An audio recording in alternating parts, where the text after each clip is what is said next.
Jovan Buha! Buha! Yo, I'm Jovan Buha, NBA reporter and analyst for Buha's Block, and welcome to another live show. The NBA offseason has officially started. The Giannis Antetokounmpo saga is over. Giannis has been traded to the Miami Heat for...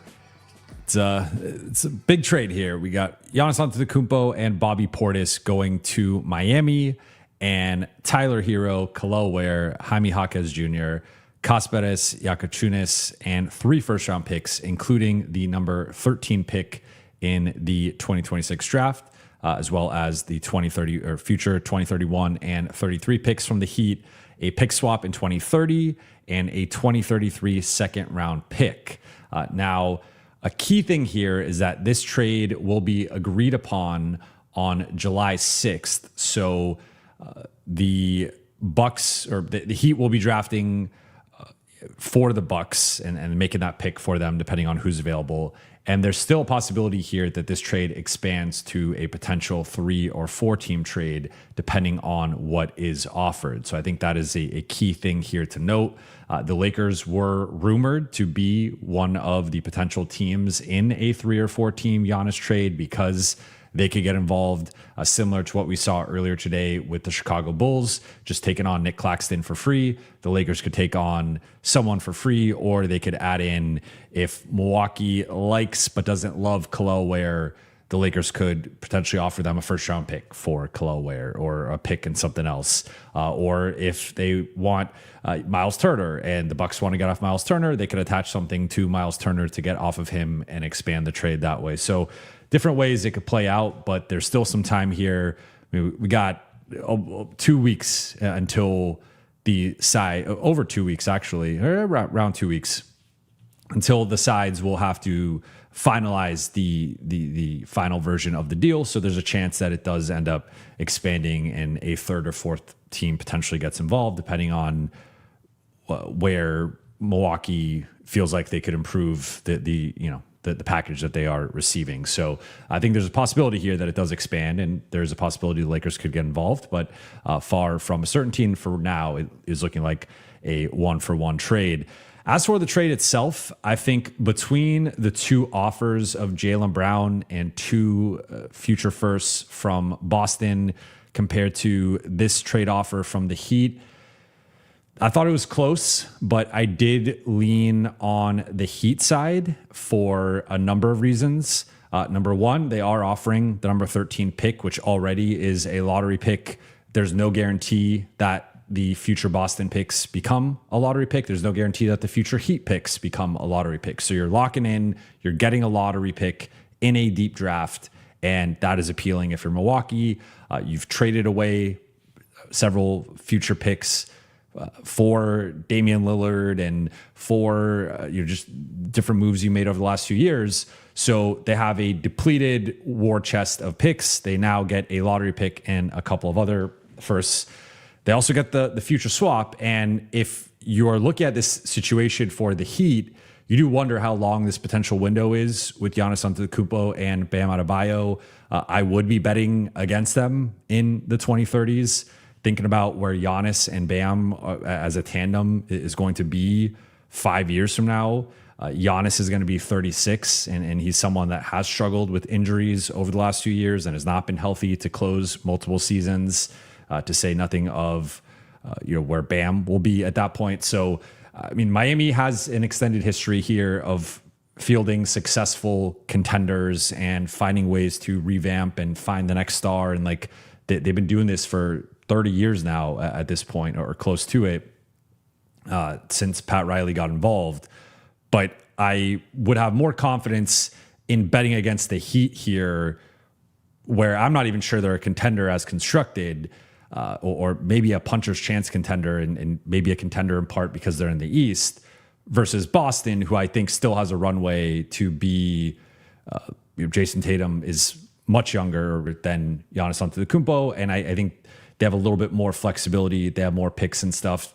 I think Boston, I would feel more comfortable betting against Miami than Boston if I am the Bucks. So I think you are betting against them from a picks perspective, but then you're also getting some interesting young players. I'm probably higher on Kel'el Ware than consensus. I think he has tremendous upside. One of the things I've been doing over the last few days has been diving into the film for offseason targets for the Lakers. Kel'el Ware is one guy that I've watched a ton of film on, and the upside is there, right? Like there is some of the Christian Wood, DeAndre Ayton motor stuff with him where you see the talent, you see the production, but he hasn't quite put it together. He clashed with Eric Spoelstra this past season, which is not a good look for any young player. And 10 out of 10 times, you're going to take Eric Spoelstra's side in that just based on who he is as a coach, his stature, his character, all that stuff. You're going to say if Eric Spoelstra doesn't like someone, I think that's a red flag in that person. I'm not going to question Eric Spoelstra's judgment. So that is a bit of at least a mini red flag that there were times, especially in January, where he had his role significantly altered. At the same time, Kel'el Ware played 10 games this past season where he played 30 plus minutes. In those 10 games, he averaged 18 points per game, 14 rebounds, 3 blocks, and 1 steal. Like this dude is a beast. And from a per possession basis, you see the numbers, but like some guys you can, that was the thing back in the day once analytics started to take hold of the media and people kind of extrapolating things out. It would be like, oh, well, look, this guy's per 36. Like this is what he could do in a bigger role. We've seen what Kel'el Ware could do in a bigger role. When Kel'el Ware has had a big role, he has produced. Like he has had some monster games as a prominent player in the Heat rotation or as a starter. Didn't even start half of his games last season. So Kel'el Ware is someone that if I'm the Bucks, like that's the guy I would want the most out of all these guys. That's the guy I'm the highest on. I think for as good as Tyler Hero has been, he's been an all-star and was someone several years ago. It was making big shots in the finals and helping Miami get to a couple finals. Like for as good as Tyler Hero has been, I think Kel'el Ware has an even higher upside. Like I think he is the perfect modern, like non-all-star big. I think he could, I don't want to say he has all-star potential necessarily, but I think he could get to that level. But if you want a big who can shoot, he shot 39% on three-point attempts per game. Looking at like high volume guys, he's right there as like arguably a top 5 3-point shooter among centers at 3 or more attempts per game. Then you look at he's a true lob threat, incredible as rim runner, lob threat, tip dunks a lot of his misses. And then again, can space the floor. So like offensively, he kind of checks the boxes. I think he's started to improve as a ball handler, passer, his reads.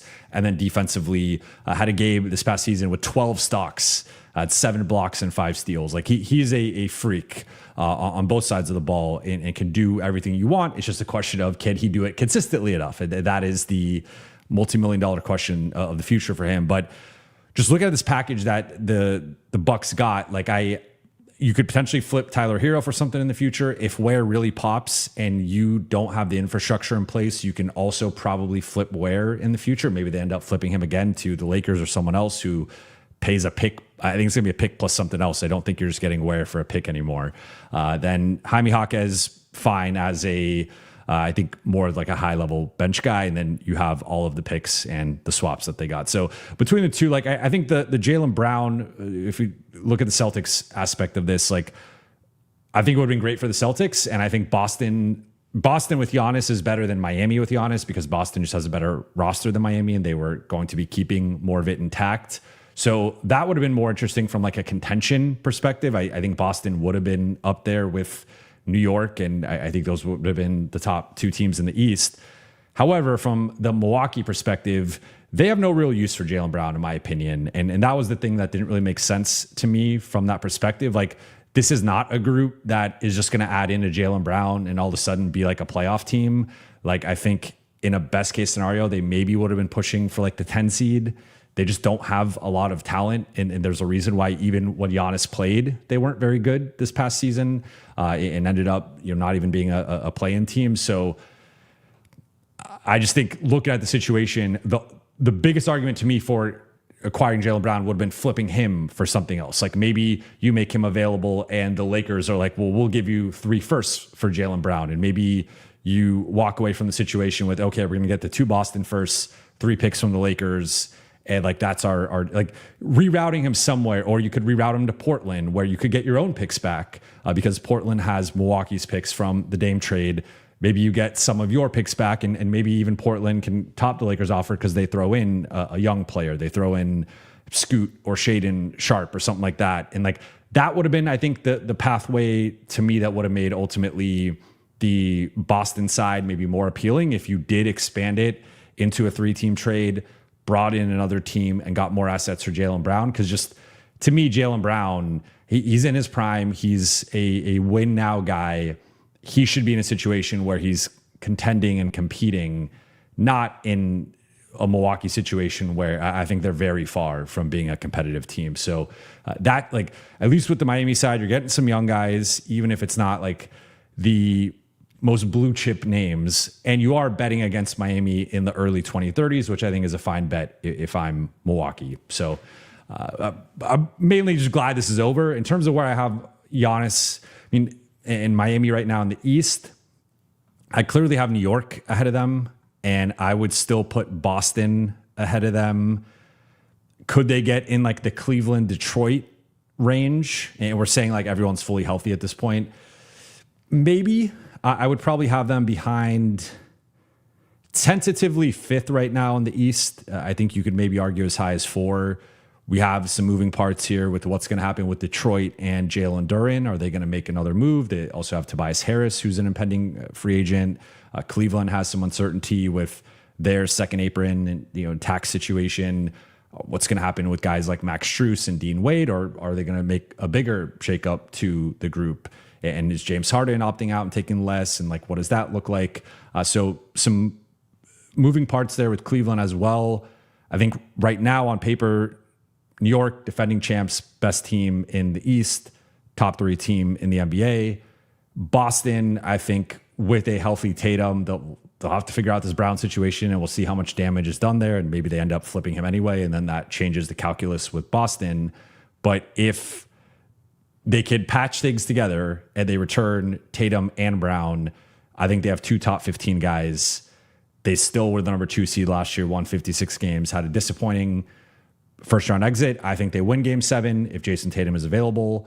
I think they lose to New York though in the second round. So it still would have been a disappointing finish. It still would have been a situation where you're like, Boston needs to make some moves. And I do think they still need to make some moves this summer, but I would pencil them in right now as the second best team in the East. So maybe like, is Miami better than Toronto and Atlanta? I would say, yeah. I mean, they won 3 fewer games than them. And this is also assuming Giannis can stay healthy, which we have no guarantee of, right?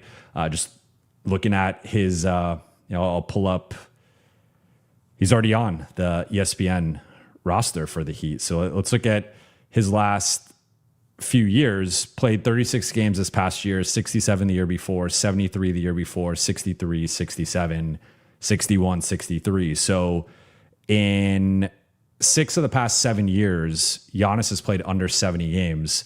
In multiple of those seasons, he's either not played in the playoffs, last year or this past year due to them not making the playoffs, but it's either been he's not been available for the playoffs or he's gotten injured in the playoffs.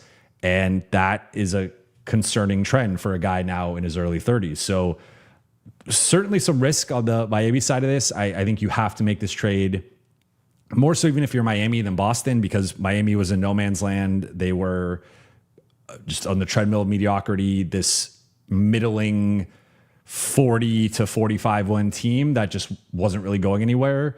With Giannis, you inject some life, you add a top 5 player in the league, or maybe top 6, depending on where you want to put him. And you at least are adding that type of first team All-NBA, second team All-NBA talent that can propel you to a certain level. I still think they're going to be somewhere in that like 4 to 6 range in the East as of right now. They have to figure out what they're going to do with Norm Powell.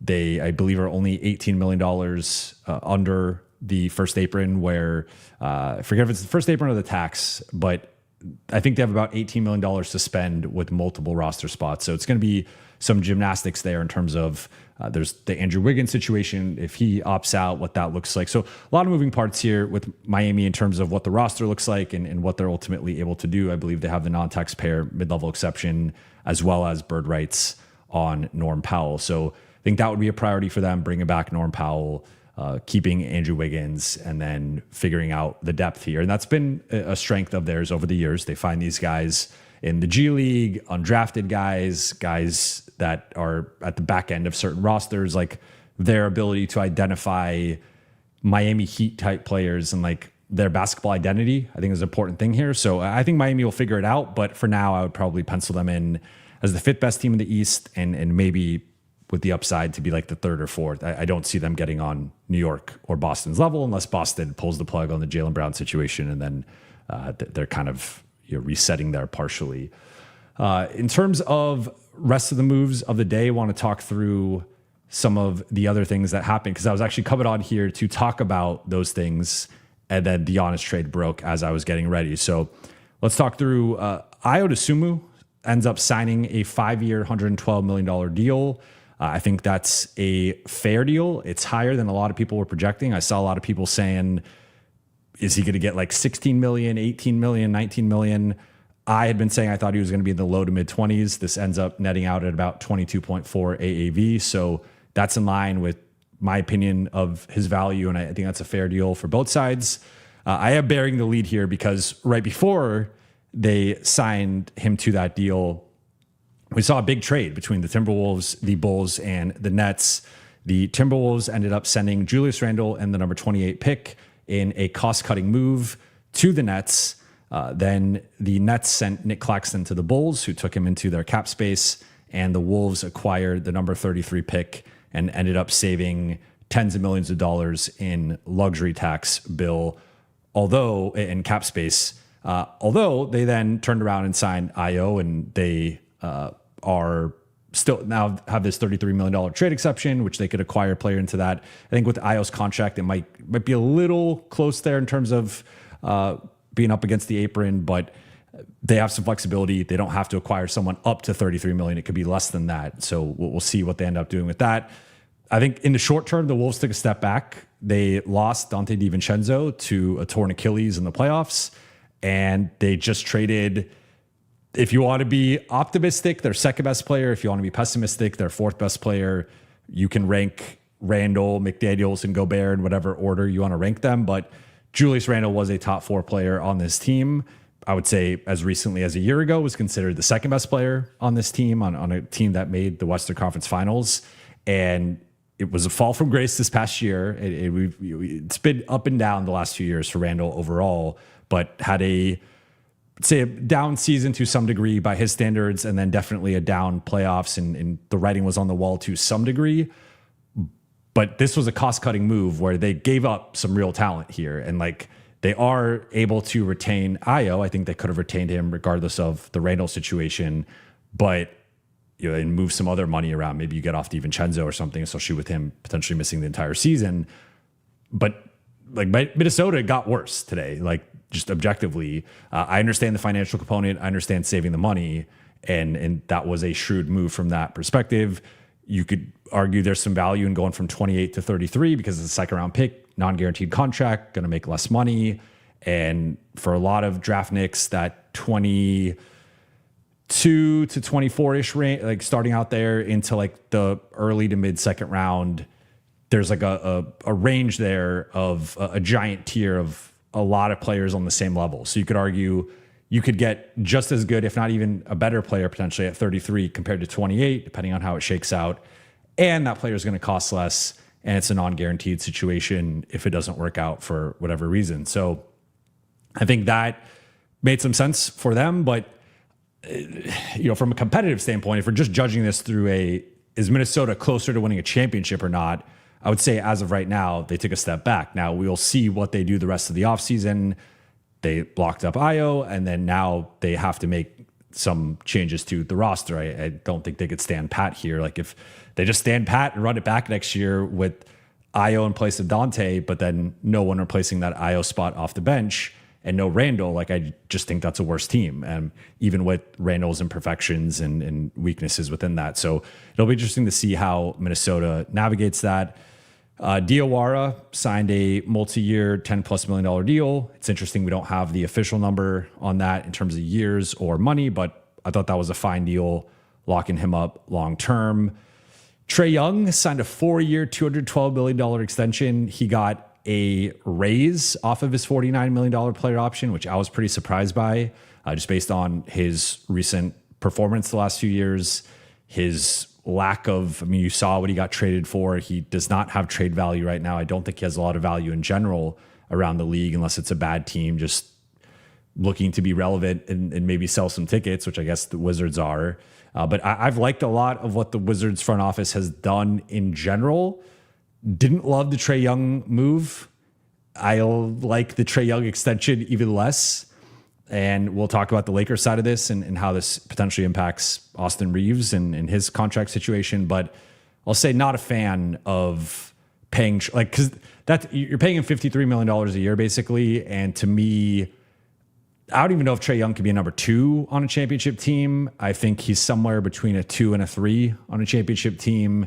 And you're paying him like a number 1, which to me, he is clearly not, outside of the conference finals run. I mean, he's just, in my opinion, not been the same player since then. And we've also seen a lack of team success. We saw the run the Hawks went on after they traded him. It's just, yeah, that's not a guy I would want to be paying $50+ million. The Mavericks side, Dusty May, no real opinion there, but it's always interesting when a high-profile college coach comes over to the NBA. So we'll be monitoring that and seeing how that goes. And then going to yesterday, the Thunder ended up trading Aaron Wiggins to the Hawks for 2 second-round picks, which was the Hawks 2030 second-round pick and the least favorable of the Hawks and Lakers second-round picks in 2032. So the Thunder did their first move to save some money, and it's what I suspected in terms of there was for a while this notion that they had to get off of Isaiah Hartenstein or Lou Dort, but once you actually looked at their cap sheet, they could easily just get off Aaron Wiggins and Isaiah Joe and get, duck and save a bunch of money that way. Now we'll see. They could technically get off Joe and Dort, or they could just get off Dort or get off Joe. Between the two, if I'm them, I would still prioritize probably just keeping Dort because I think he's overall a better player than Isaiah Joe. But maybe they look at the core and they're like, we want to play AJ Mitchell more. We want to play Kayson Wallace more. We want Caruso to stay in a certain role. So maybe they move off Lou Dort and they save some money that way. And maybe that's how it plays out. But they have a decision now to make. But getting off Aaron Wiggins, I think that was the easy decision because among the three, I think he was the worst. And they still got 2 second-round picks out of it. So Thunder continue to make incredible trades where someone's helping them and they still end up getting 2 second-round picks out of it. And then we had a couple, 3 moves where Jordan Goodwin re-signed 3-year, $19 million deal. I thought that was kind of low, and I think that's a good thing for the Lakers and just the overall free agent market. To me, Goodwin is more of an $8 to $10 million player, but if he's making $6 million, that's a sign of the market and things squeezing a little bit. CJ McCollum, 1-year, $21 million extension. That, in conjunction with the Aaron Wiggins move, does take off Atlanta as a potential cap space player and takes off one potential suitor for Austin Reeves, in addition to Chicago and Brooklyn, which we'll talk about in a second. And then Colin Gillespie, 4-year, $48 million deal to return to Phoenix. I thought that was a bit low as well. I thought he was going to be someone that would be going closer to the non-taxpayer MLE. So one thing we've seen so far, with the exception of Io and Trae Young, so I guess it's a bit of a spectrum here, but I guess I would say at that point, like guys who are maybe below the non-taxpayer MLE, like non-taxpayer MLE and below, those guys have gotten squeezed a bit. I would say Gillespie and Goodwin both signed for probably a little bit under their projected market value. You have McCollum on the 1-year deal. Don't really want to read like too much into that, especially for a 1-year deal. But then you got Trae Young re-signing on a bit, much bigger deal or extending on a much bigger deal. And then DeSumo signing for a bigger deal in part after they made a cost-cutting move to just get some more flexibility there. So it's interesting. If you are under that non-taxpayer starting around $15 million, I think you're going to be making, you might get squeezed a little bit. And if we transition now to the Lakers and how this all impacts them, because I had a buddy of mine, shout out to Tyler, but he asked me today, like, how are the vibes the last 24 hours or so? And I was like, I think there's been some positive developments for the Lakers and some negative developments for the Lakers. And I want to read through these. So positive developments for the Lakers. We'll start with the positive. We'll start with the optimism. I think Goodwin and Gillespie getting the prices that they got are good for the Lakers, keeping some of their principal role players. Like, if we put Goodwin as an analog here at like $6 million and Gillespie at $12 million, I think that probably means Marcus Smart's probably closer to $10 million. Like, I think right now Colin Gillespie is, I think he's a better player, but he's also a younger player and a healthier player and a better shooter. So, I mean, maybe they're in like a similar range, but I would say if Gillespie's getting 12, I'd be pretty surprised if Marcus is getting above that. So I think that probably sets in the Marcus price range into closer to that like $10 million range. Maybe he gets close to the 12. Obviously depends if the Lakers are going above the cap and using the non-taxpayer MLE, or if they're going under the cap using the cap space. That will determine to some degree what Marcus's number ends up being. But I thought Gillespie getting 12 was a good thing for the Lakers in terms of keeping Marcus. I think in terms of keeping Luke, it's also a good thing, where if Goodwin's getting 6, I think it's pretty close between Goodwin and Luke. I think Luke, based on his pedigree, based on some of the performances he had in the playoffs, probably gets a smidge more. But that, to me, indicates Luke is probably in that $7-8 million range. I'd be, maybe 9 at most. Maybe he's a room exception guy, but I don't see Luke Kennard having this crazy market. If those are the two starting points. Like, I think there's a decent gap between him and Gillespie, and I think he's closer to the Goodwin end of that spectrum. The interesting one is Rui here, because again, I thought Gillespie would be someone who would have some interest from teams around the non-taxpayer MLE. I think Rui is going to have some interest from teams at the non-taxpayer MLE. There's only a couple teams with cap space outside of the Lakers, with the Bulls and the Nets, and they made some moves today that reduced their cap space. So we'll see what happens with Rui, but I also thought maybe that keeps the Rui price a little bit lower, or at least closer to that non-taxpayer MLE. But it obviously depends, again, if the Lakers are going over the cap or under the cap and how much space they have to play with. Another positive development for the Lakers is that the two biggest threats, arguably the three of the four biggest threats, I'll say, to get Austin Reeves are basically off the board. And what this signals to me, there's a lot we could read into with this whole situation, but so Brooklyn does the move, takes on Randle. They add $13 million onto their book in terms of flipping Claxton for Randle. That's to say nothing of going from the 33 pick to the 28 pick. So they're going to be adding some guaranteed money there.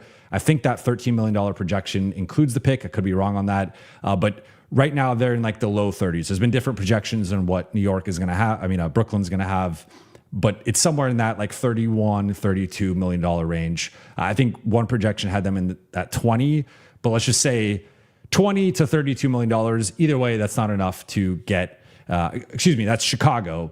Brooklyn's at 36, I think, and the lesser projection was maybe around 30. So Brooklyn's 30 to 36, Chicago's 20 to 32, I believe, somewhere in that range, because they took on Nick Claxton, which they functionally just added Nick Claxton as a free agent, but they did it via trade rather than actually signing him or signing somebody else. And obviously he wasn't a free agent. But Brooklyn's off to some degree now with taking on Randle. Chicago just took Nick Claxton into their space. That cut off some, he's making $23 million, so that chopped off $23 million for them. Atlanta took on Wiggins and re-signed CJ McCollum. And then the final team that only exists in theory with cap space is Detroit. It depends what happens with Duran and Tobias Harris and some moving parts with them. Could they get off Duncan Robinson or whatever? That one is less clear of just, it's a little more complicated for them to get the cap space to sign Austin. But to me, this signals one of two things. I think it's the first thing, but it could also be the second thing. Thing one, or option one, is that the Lakers and Austin have agreed to some sort of number, and they don't have to publicize that yet because I'm just double checking nothing crazy. Yeah, nothing crazy's happened yet. So I want to make sure nothing broke. But so I think to me, this signals that Austin and the Lakers have likely agreed to some sort of contract, some sort of number. It has not come out yet, but they signaled, Austin through his people signaled to the Nets and the Hawks and all these other teams that like Austin's not available. He's staying in LA. And there had obviously been some smoke recently about the Nets are interested and like the Hawks could get involved, the Pistons could get involved. And I talked about last week at the end of the week that that's just public negotiation, posturing, and this leaking, and then the Lakers are having their pushback to certain things, and it's like that's just how this goes. It was a public negotiation. It's always a public negotiation to some degree when you have a free agency for a high-paid free agent. So my read is that because if you're the Nets, I think for what the Nets are trying to do, it like just who fits what the Nets are doing. I think Austin fits more than Julius Randle, but that could be debatable. Julius Randle is also only on a 2-year deal. So I mean, maybe you want the flexibility with Randle, but I think them having interest in Austin, them having interest in Trae Young, like made sense, even though they have a million ball handlers that they drafted last year. But to me, it's like Trae Young comes off the board, Austin potentially is off the board, and Brooklyn's like, all right, let's pivot. Let's make this other move. Let's just take Randle into our space. Chicago, I don't think was ever really in the mix, but technically had cap space. They're also, okay, let's just do a different move. And part of this also was like the Giannis timing, and clearly the Giannis trade was happening tonight. So teams started to make some other moves once it was official. And then you also have Atlanta coming off where they were a team that could have created some caps. So really right now it's like, it's either the Lakers or Detroit. And again, Detroit's a little complicated. Maybe that's a sign and trade or something, but I think that, and again, this is not, I'm not reporting this. This is just, we'll say, informed speculation here that they have agreed to some sort of contract that will be coming out at some point. And remember, whether they operate above the cap or under the cap, Austin will likely be the last one that they sign. So they can agree to something, but they won't technically sign it until they've made their other moves, especially if they go under the cap. Now, option two is Austin and his representation have played their hand here the wrong way, and they just lost the competition for Austin. And now technically Brooklyn, depending on the number they're at, 35, 36, they could offer Austin, I think something like 4 years, 160. So that would be $40 million average annual value, not the 178, but still somewhere in that $40 million range. They could technically do that, could maybe get off some other money and make that work. So I would say Brooklyn's like not 100% off the board here. It just would have to be at a lower number. But if they have not agreed to something with the Lakers, they obviously just lost a lot of leverage in their negotiations. I think the way that this typically works is like they got some sort of signal, Austin's staying in LA, the Lakers and Austin have agreed to some sort of number, and we'll find out about that number whenever that number comes out.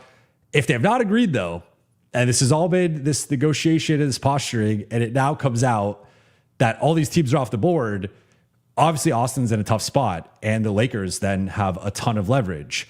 Now, if they've agreed to something, I do not see the Lakers reneging on that. I do not see them, retracting that and being like, hey, well, all the teams are off the board. Like, let's get this at a lower number. That's not how this works. So I think there's something in place at whatever number they deem comfortable for both sides, and that we will find out about that at some point. But we'll see, because if that's not how this played out, then I think it's going to be interesting, because then the Lakers have all the leverage and could just be like, hey, maybe Brooklyn can make that 160 offer, but we're gonna call your bluff here and be like, hey, we're not offering you $40 million. We'll offer you 37 or 38 or whatever is like the AAV that they prefer, that they feel comfortable with. So that's going to be interesting. But I would say that's a positive for LA with the way that this market has played out, because it signals to me either Austin is staying and they've already agreed to something, or Austin stay and they now have a lot more leverage to lower that number. So either way, I think that's a positive for LA, where they've either locked him up already or they are going to lock him up and they're going to have the leverage to negotiate that number down to whatever it ends up being. I'd be shocked if it's under 35 AAV, but I think my prediction continues to be 5 years, 200. So we'll see where that ends up. That would be it though for the positives. So again, I think some of the contracts that were signed lowered the potential prices for the Lakers free agents, and then the Austin market drying up here, either signaling he's staying in LA or the Lakers are going to have a lot more leverage against him. The negatives are plentiful though, because if we go through the negatives here in terms of what's happened for the Lakers, and most of this is like tangential negatives, I would say, not like direct negatives, but for now, they are not in the honest deal. So there had been talk about, can they poach Ware from Milwaukee? Can this extend into a bigger deal where Tyler Hero goes to Detroit? The Lakers get involved, get Isaiah Stewart. Could they get involved and get Miles Turner? Can the Lakers find a big man somewhere that is a better longer-term fit, or at least even short-term fit to what they currently have?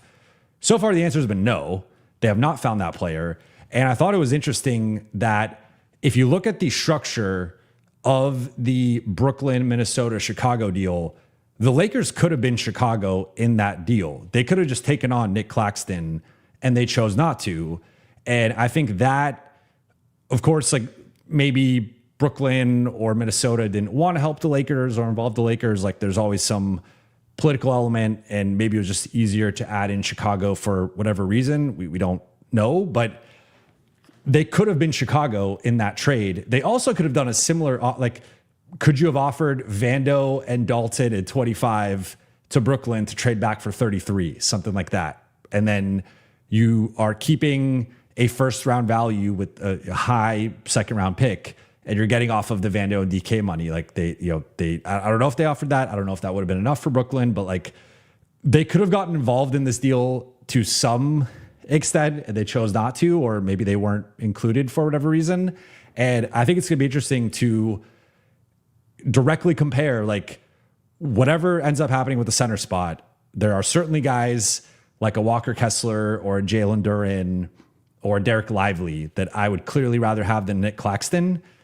If it ends up Robert Williams or Mitchell Robinson or running it back with DeAndre Ayton, I would much rather just have Nick Claxton, who I think is better than all those guys, but is also healthier than all those guys. He's basically been 70 plus games the last 4 years, where all of those guys, I mean, more so Robinson and Williams, have dealt with extensive injury histories and are basically guys who, I mean, for as much as I love Robert Williams, he's one of my favorite bang for your buck options at the center spot. He played 17 minutes a game last year. Like, this is not a guy that I'd be penciling in to be like, oh yeah, here's $13 million, go play 28 minutes a night. Like, I don't think his body can handle that. So I just think the Lakers are running out of center options. Like, Ware's technically off the board. He's in Milwaukee now. You have, we'll see what with Turner and Stewart, and if the deal expands. But then you also have Claxton now in Chicago. It's like Hoop Collective reported that Walker Kessler is 80+% likely to stay in Utah. Duren, I think, was far less likely to be available than Kessler anyway. So with this musical game of chairs here at the center spot, it's like, where are the Lakers finding their center? I don't know. I don't know who it is. And like, I've been working on the center target list and going through film on a bunch of these guys and going through the numbers on a bunch of these guys. And it's like, already I crossed off. I don't see Isaiah Hartenstein becoming available. Rudy Gobert, maybe, but I don't love the fit. And he's also 34 years old. I don't see Wendell Carter becoming available. I don't see Jared Allen becoming available. If I'm Cleveland, I'm keeping Jared Allen. Where's this center coming from? Like, Misi to me is, I don't even know if Misi's a starter. Maybe he's shown some starter potential, but he's still pretty raw. And I think it's probably a year or two away from being like an every night starter. So I just don't know where the Lakers are finding this set. Like, to me, it's like either taking a gamble on a young player who's probably not ready for it, or it's entrusting like a Robert Williams or Mitchell Robinson, who I don't think their bodies can handle the rigors of an 82 game schedule and have those guys be in one piece come playoff time. Like those guys to me are fringe starters, but more like high level backups. But they're in that role for a reason. That's to mention nothing of, again, Robert Williams never played more than 61 games in a season. Like that is his career high. He's also only played 20 plus minutes twice in his career. Mitchell Robinson has been in bubble wrap in New York for the last 3 years. And there's also the Hack-a-Mitch element here. So I'm like, the Lakers are running out of center options. And I don't know where this mythical center is coming from. Like there's some guys that are just either not available. Like you're not getting Wemby, you're not getting Jokic, you're not getting Cat. You don't have enough to get Şengün. And some of those guys, I don't even love the fit with what the Lakers have. But like just going down the center list, it's like, they're running out of options, and I don't know where the center's coming from. And if it's run it back with DeAndre Ayton, I just think we've seen that movie. I don't think he's a second round and above type player. He great for regular season or by his standards in terms of the contract. Great for the first round, but once you get to the highest level competition, I think we've seen some of the limitations there. So I think the center market and the way things are playing out has been a real negative for the Lakers, especially with it coming out over the weekend from The Athletic that the Lakers are on the clock with Luka Doncic, and that if they don't start to make some moves here over the next year in terms of real moves, not the values of Marcus Smart, DeAndre Ayton, Jake LaRavia, like real moves of multiple young starters to build with Luka for the future, if they don't start doing that soon, they're on the clock. And it's understandable because, as was also reported by ESPN in the middle of last week, that the Lakers have been hyping up this 2026 offseason. And it's like, it's here. And it's on them now to make some big moves. And if it ends up being running it back or going above the cap or doing like one thing, it's just not enough. And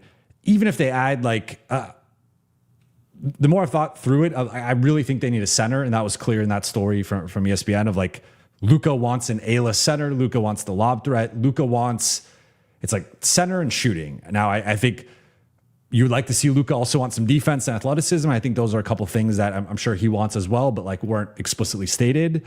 I think it's more than just the offensive end. It's more than just having the lob threat and the shooting. I think the Lakers need a lot of other things as well. But even if they get like Peyton Watson in like a best case scenario, if you're running out like Yves Missi or Jackson Hayes or DeAndre Ayton or someone of that ilk, or you're forcing Robert Williams and Mitchell Robinson to be in a starting center position, I just don't think that's. You look at every elite team right now in the NBA, with the exception of, I guess, Boston, they all have elite centers. They all have guys who are consistently putting up 15 and 10, making 30 plus million, and are like all-star, all-NBA type guys or all-defense type guys.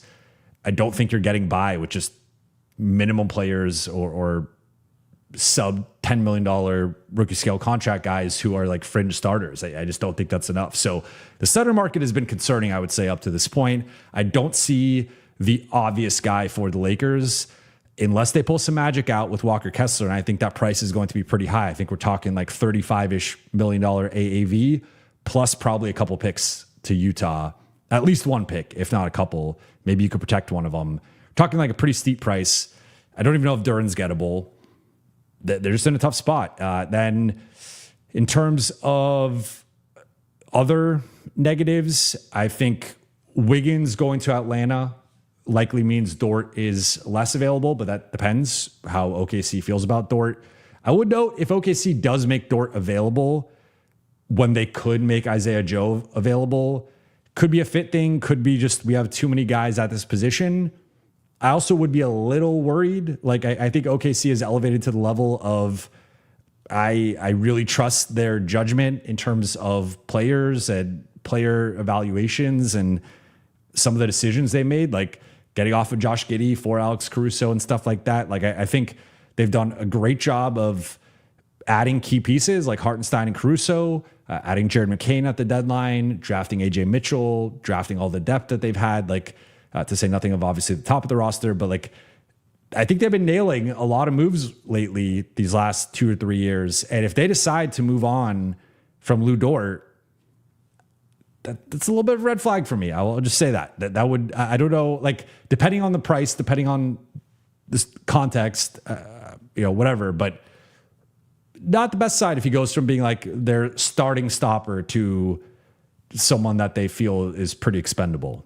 That's all I'll say about that. And then we had another report that New Orleans, this is per Jake Fisher, New Orleans continues to have a sky high price for Trey Murphy. They want 4+ picks, Desmond Bain style package, and then Herb Jones, they want 2+ picks. That's why I see some of the fake trades of, can the Lakers get Herb Jones and Yves Missi for a pick? And it's like, that's not happening. I don't know if Herb's going to go for 2 picks, but I think it's like 1 minimum pick for Herb, and anything else you want, you're going to have to stack on top of it. And if you're trying to throw Jared Vanderbilt in the deal, you're going to have another pick out there for Jared Vanderbilt. So, I think I would say like the way some of the trade stuff is played out, the way that the center market is playing out, those to me would be some negatives for the Lakers that are just putting them in a spot where they're going to have, I think, a new starting center next season, but who that center is remains to be seen. But with all that said, let's get into the Q&A here. First one from Nala. Thank you for the super chat. Either it's a Rob fumble or something's already lined up. The only center options better than a free agent than a free Claxton, is Kessler. What do you think they have planned? Great question, because again, I would point you to, like, if we go, let's go team by team right now, right? So Jalen Duren, okay, potentially available. I think if you're Detroit, the tricky thing with restricted free agency, and I think we talked about it on the show, how tough it is to poach a guy. But I think the other thing here is, like, so you had the leaked amount for Walker Kessler, 5 years, 140, $28 million AAV.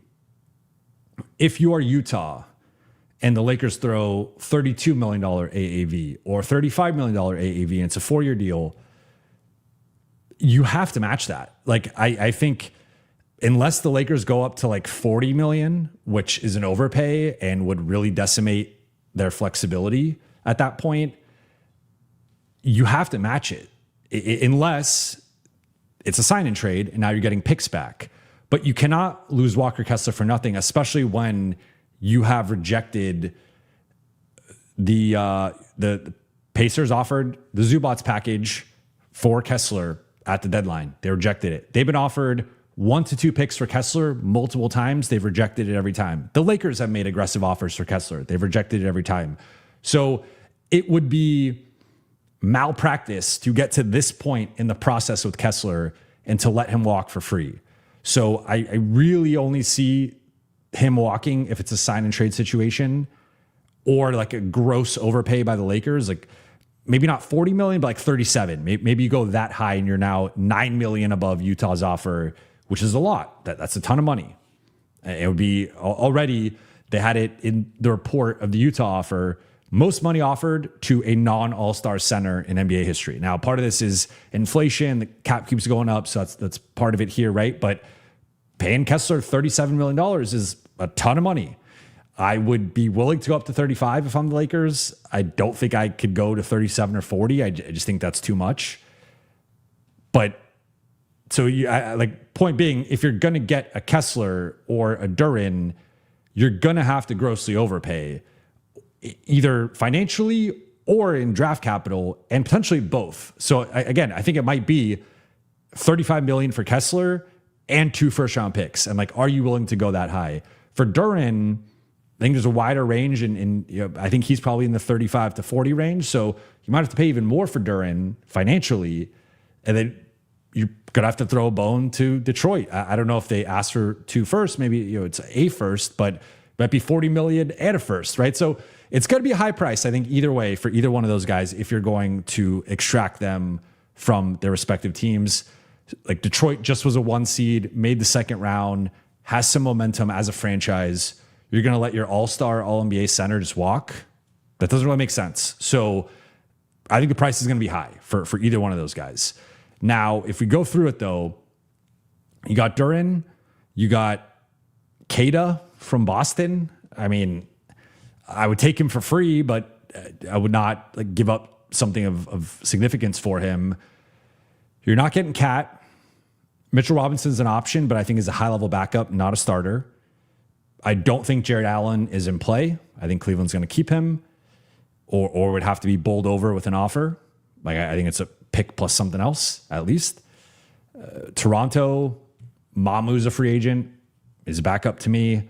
Atlanta, people love to throw around a Okongwu, but like Atlanta's trying to be relevant here. They had a nice close to the season. They pushed New York to 6 games when no one else could push New York to 6 games, including the Spurs.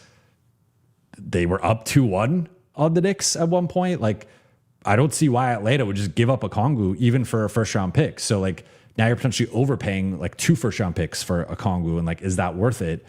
You get to Philly, you could take the Embiid gamble. I would not recommend that. No guarantee his body could stay healthy. Don't love the fit with Luka. I think they could figure out how to make it work. Wendell Carter's interesting, but similarly, Orlando is like trying to be competitive. They had a down year, but they were projected to be a top 4 team in the East. I think they're going to want to get back to that. So giving up their starting center, like maybe they move on from Mo Wagner or they move on from Goga, but I don't see why. And like Wendell had a solid series against the Pistons. To me, he's also probably below the line I would want as a starting center, as like a contender, but I'd be open to Wendell. Then you get to Charlotte. Like you're not getting, I don't think you're getting Diabate. Miami, you're not getting Bam. Milwaukee, I'm pretty out on the Miles Turner fit. I think Turner's probably someone you could go get, but he is a bad rebounder. He's on the wrong side of 30. His numbers regressed across the board this past season, and he's got 3 more years left. So you're going to be paying him into age 33, 34 season. I don't love that. I also think he sneakily struggled in the Eastern Conference Finals and Finals against New York and OKC respectively. So as the competition got more intense, he struggled. Those are also 2 of the top 3 teams in the league that you might have to go through at some point to win a title. Don't love that. Chicago, maybe Claxton's still available if you bowl Chicago over with an offer, but I think it's probably over a first now. Maybe they'll just take a free first and be like, hey, we got Claxton, we could flip him for a first. But with how Brooklyn just discarded him, it seems like the price to get him from Brooklyn would have been cheaper than the price to get him now from Chicago. That's my read on the situation. Brooklyn, like you can get Daron Sharp, but I think he's more of a high-level backup than a starter. Indiana gave up an arm and a leg for Zubats. They're not getting rid of him. You could go get AD, but he wants the extension. Plus, he has not been healthy since leaving LA, which was already a concern for him in general. And now he's into his early 30s. I would like AD on a buyout. I would not want to give up or pay AD whatever he's about to be making, almost $60 million. I think that's a very high number for a guy that you just don't have guarantees will be healthy. You go to OKC. I don't see iHeart, not Wemby, not Chet, obviously, not Jokic, not Şengün. Maybe you could pry Steven Adams out of Houston if you give up a first. I don't know. Minnesota, Naz Reid, to me, is not the answer because he's not the lob threat you need, and he's not the defender you need. He's also not the rebounder you need. Gobert, not my preference. I just don't think is a great fit with Luka. Like, great fit defensively and on the glass. I think there's a limitation there offensively. Robert Williams, maybe, from Portland. Mark Williams, Lakers passed on that, and I think made the right choice. Brook Lopez doesn't move the needle. Porzingis doesn't move the needle enough to me, and I think he's staying in Golden State. Misi, I'm interested in, but I would not want as a starter right now. Then we get to Dallas. Dallas is the one team here where there's obviously the complicated history with the Luka trade.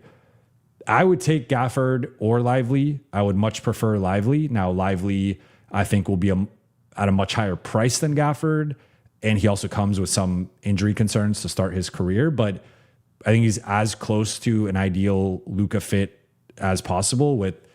He's got both the switchability on the perimeter, but also the rim protection and the size. He's 7'2" with a 7'7" wingspan.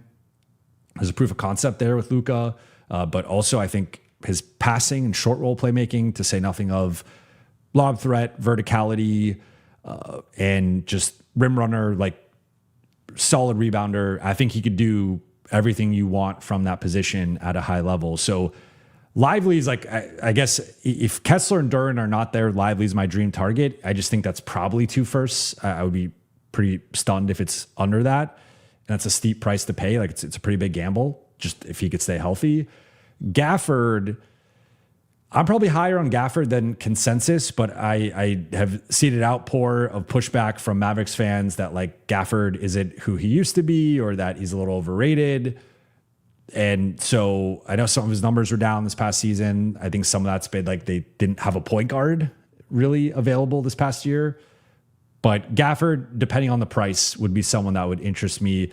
To me, he's still kind of on that fringe starter level, but there's a proof of concept with Luka. He was the starter on the finals run.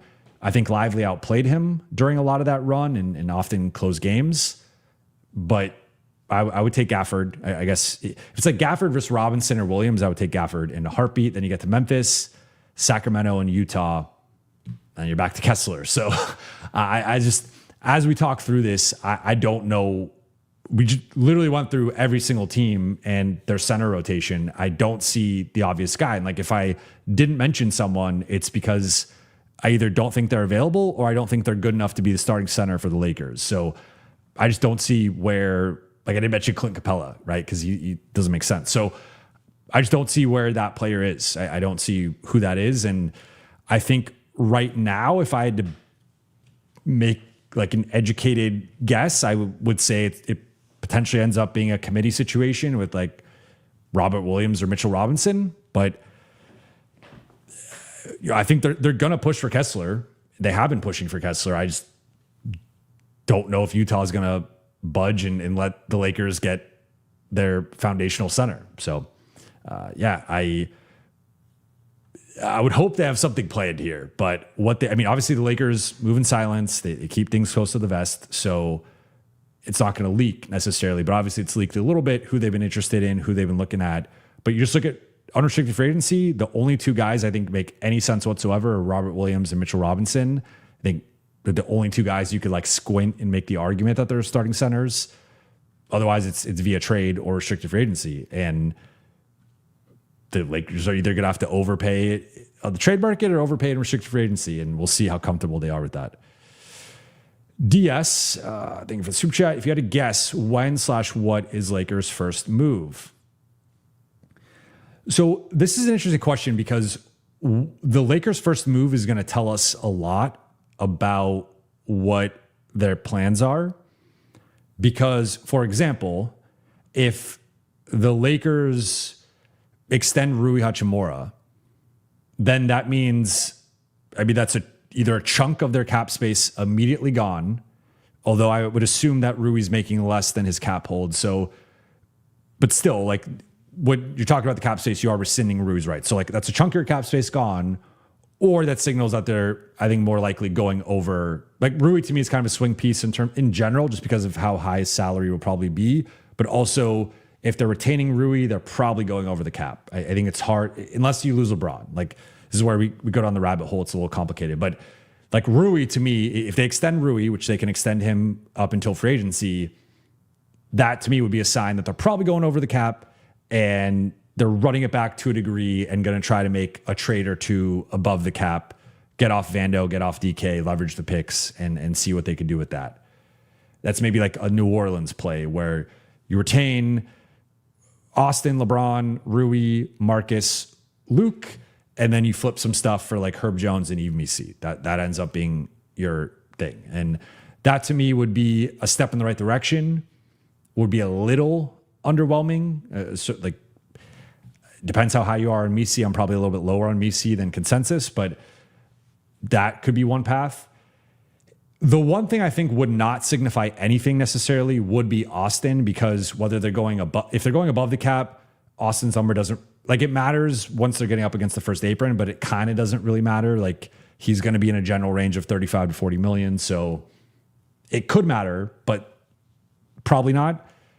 But if they're going under the cap, it definitely does not matter, because they are going to make their moves and then sign Austin. So that one wouldn't really signal anything to me. Marcus Smart and Luke would be interesting, because or either one of those. With Marcus, he's got the player option decision, but if they use an exception on Marcus, they are playing their hand. If it's the room exception, they're using cap space. If it's the non-taxpayer MLE, they're going above the cap. So Marcus, especially because they have limited bird rights on him, it can only offer him $6.2 million, which is, in my opinion, far below his market value. Then I think Marcus is the one where they probably have to use an exception, and that exception will show you what the Lakers' plans are. Luke is also another one where they could potentially use a room exception or bird rights. And then either way, if it's room exception, that means they're going under the cap using cap space. If it's bird rights, they're going above the cap. And that means that they are going to be an over the cap team. So it's tough to say, to be completely honest. Like, I don't have, if my theory that the Lakers have agreed to something with Austin is right, maybe we get the Austin news here at some point in the next 24 to 48 hours of the Lakers and Austin Reeves have agreed to a 5-year X million dollar deal. But they will not be signing it until the Lakers make their, other moves. They'll be retaining Austin on his cap hold and then sign him at a future date, something like that. That might make the most sense of the next 24 to 48 hours. The big one here to me is like Rui, and if they extend him, because that again likely signals they're going above the cap if they end up doing that. Then obviously there's LeBron and his future, which I don't know when we're going to be getting the clarity on that, and whether they are rescinding his rights or whether he's immediately re-signing and what that number's at, and how contingent is it on LA's other moves in terms of whether he's back or what number he's back at, right? Like there's a lot of moving parts with that. So if I had to guess,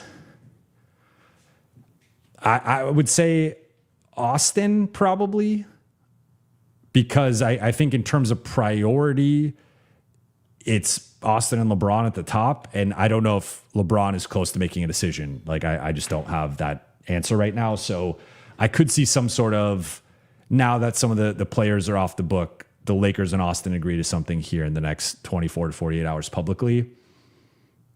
Outside of that, then it's like, we just don't know what's happening with Rui and Luke. I think they're going to keep Marcus, and they'll keep Marcus at like a relatively team-friendly number. But Luke, again, there's other bigger fish that they have to fry, because again, if you're using the room exception on Luke, that means you're using cap space. Well, what are you using that cap space for? You're not just using that cap. If you're going to just run it back, you should just go over the cap. So like, if you're going to use cap space, you need something to use the cap space on, whether it's a free agent or a trade. So you need to have something big in place if that's your plan.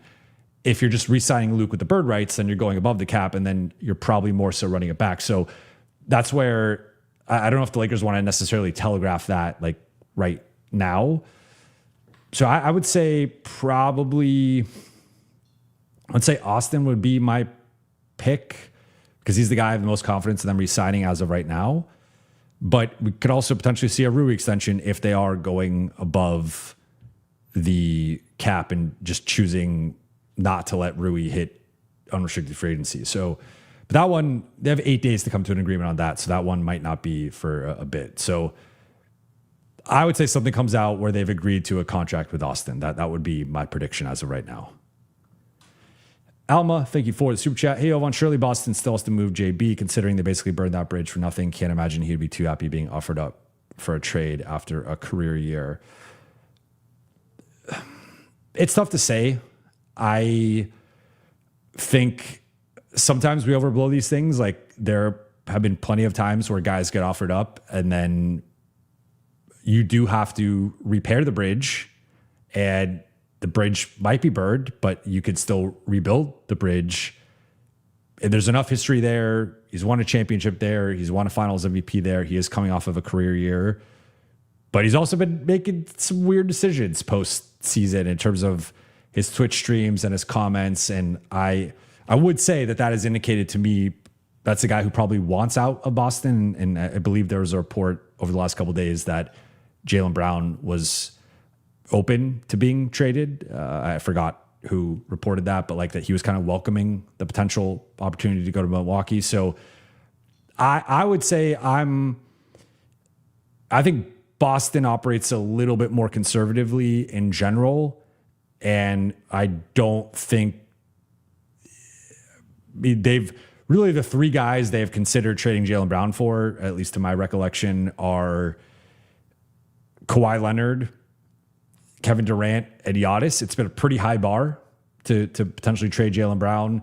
So if it is burned and if he does ask out, I think they're going to want a haul. So earlier I mentioned if you're looking at the Boston Milwaukee trade and them potentially expanding that out from the Milwaukee side, maybe Milwaukee's like, we're getting the 2 picks, we're getting off Giannis's contract. Maybe we're adding in Portis or we're adding in Kuzma, whatever the situation is.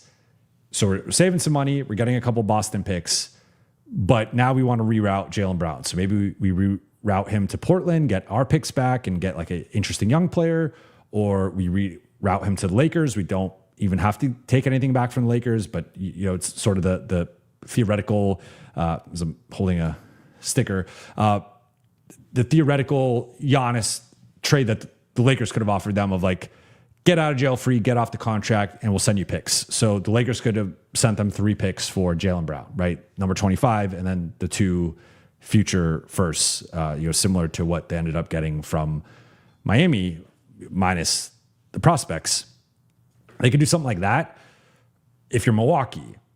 If you're Boston, Boston's not doing that. So this is where it gets a little tricky in terms of if you're Boston, I think the bar is going to be incredibly high to trade Jaylen Brown. And I don't think, even if the Lakers put like Austin Reeves and 3 picks on the table, I don't think that's going to be enough for Boston. I don't think Boston would be interested in that. I think they'd want more than that. So if you're approaching this from a Lakers lens, you never say never, but I think the Lakers are in a tough spot. And I don't think that, because like San Antonio could get involved and they could potentially put Castle on the table for Brown, or does Houston get involved and they put Thompson or Şengün on the table? OKC could get involved if they really like. There's teams that could get involved easily and just outbid the Lakers for Jaylen Brown. Now, I think there are some general concerns right now with Jaylen Brown and some of the things he's been saying, because it's one thing if he's trying to force his way out of Boston, but you also have to look at it from the other team's perspective of like, this is a guy that won a championship there. This is a guy that has some history there. This is a guy who's coming off a career year there. And like, he just hasn't been moving in the best way necessarily. So do you want to take on that potential headache and deal with just him kind of airing things out publicly to some degree? Like that's something that teams have to fact. Like to me, that doesn't scream like OKC or San Antonio player. I don't think OKC or San Antonio want an active player like Twitch streaming and constantly talking about things. So there's also like I think a character component here in terms of like where he fits and where he doesn't. But if it really comes down to it, and like Houston's like, we'll give you Amen Thompson and 2 or 3 picks, like the Lakers can't beat that offer. So maybe the bridge is burned to the degree that they have to move on. I have not heard that definitively yet. I think it's burned to some degree, and it seems to be that Jaylen wants out, but unless he explicitly comes out and demands a trade, which could come at some point here in the future, I think Boston's going to just move forward and plan on keeping him. And if they do end up moving him, though, I think it's going to be a very high trade package to acquire him. I don't think the Lakers are just going to acquire him into space or just give up Austin and 3 picks. I don't think that'll be enough. Nala, thank you for the super chat. What's the 20% chance Utah loses Kessler? How can we force their hand? We have more cap flexibility than them. We can structure contracts in ways to stress them. Yeah, I mean, you could get really funky with the contract and sort of poison pill it or structure it to be front loaded and then have it decline. I think technically if the Lakers, depending on what happens with their cap situation, somewhere between 48 to 52 million projected in cap space. Because also I think you could argue with how the market's playing out, I don't know that I necessarily need to keep Jackson Hayes on his cap hold. I think Jordan Goodwin probably has more value overall than Jackson Hayes, or it's at least very similar. So I think you could rescind Jackson Hayes's contract. And if you are going above the cap, it gets a little tricky, but you still have, different ways it can play out. But like, I think in general, the notion that they have to keep Jackson on a cap hold is not necessarily the case. And they could just rescind his rights and then use part of an exception, or what might just be a minimum player depending on the market. So I think he's probably going to make more than that, but just, it seems to be the early returns of the market are pretty tough. If you're a role player, if you're under a non-taxpayer MLE guy, the market has been pretty cruel. We only have a couple deals to go off of, but so far it's been not great for those types of guys. So if the Lakers go 48, 52 million in cap space, you could get very aggressive with Kessler and have like a giant first year offer that then declines from there. But I mean, that's, I guess, one way to try to twist their arm. I think the more likely way, like, I just think if you're Utah, you have to match almost anything. I think the way to get to the 20% is if you blow them away with a sign and trade. And also, look, I think the Hoop Collective guys are some of the best in the business, and know all those guys personally. I have great relationships with each of them. But of course, like, as I said earlier, the show, like right now, there's a lot of agendas going around. There's a lot of intel going around, and maybe from like the Utah side, like they're leaking this. They want this out there of, we're keeping Kessler actually. And like, if you want Kessler, you got to blow us away with an offer. And maybe right now it is like the Lakers are like, hey, we're giving you a first for Kessler, unprotected first. You pick the pick, give us, we're going to sign him to a big deal and give you a first, give us Kessler. And Utah's like, we want 2 picks plus a due Thero or something like that. And they're negotiating and they're going back and forth. And so sometimes when things get floated out of 80% or 20% or whatever, it's like, this is lying season right now. And this is agenda season. And this is, I think Utah probably thinks they're at 80% keeping Kessler. I don't think that's inherently like not true. I just think 20% is a decent chance, 1 out of 5. And I think if the Lakers come correct with an offer, now the question is, if you're the Lakers, if the price is $35 million for, let's say it's a 4-year, $140 million deal. So it's $35 million a year, AAV.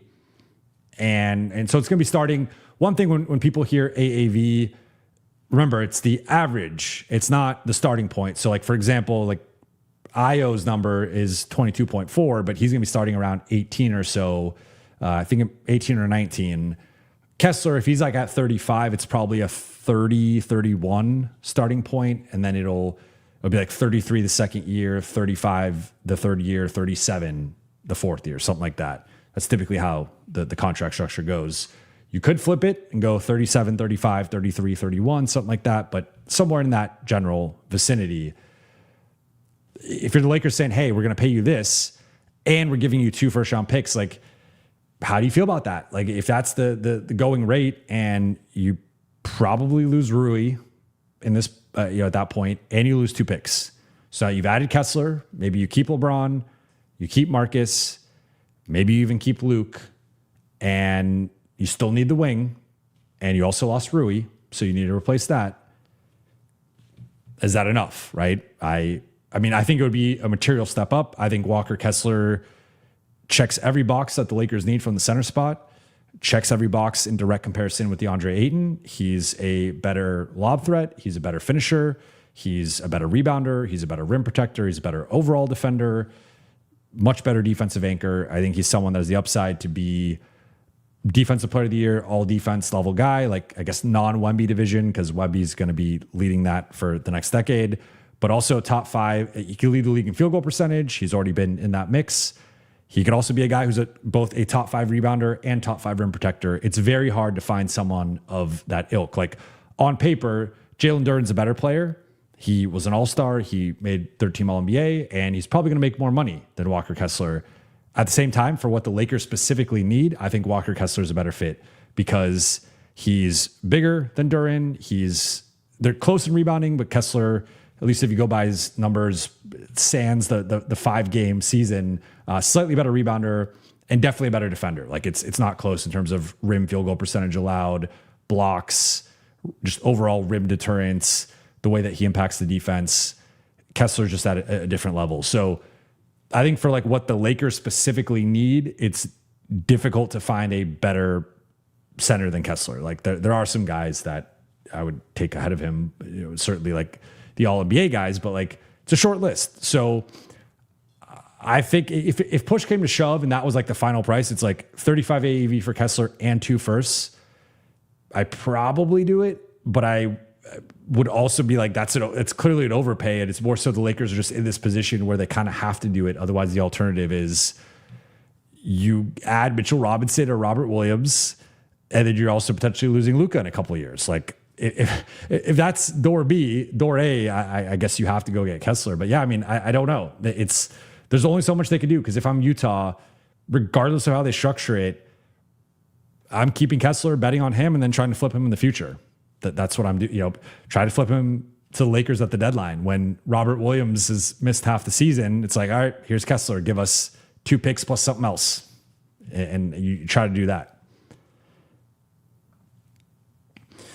Ryan Lucas with the curveball question here.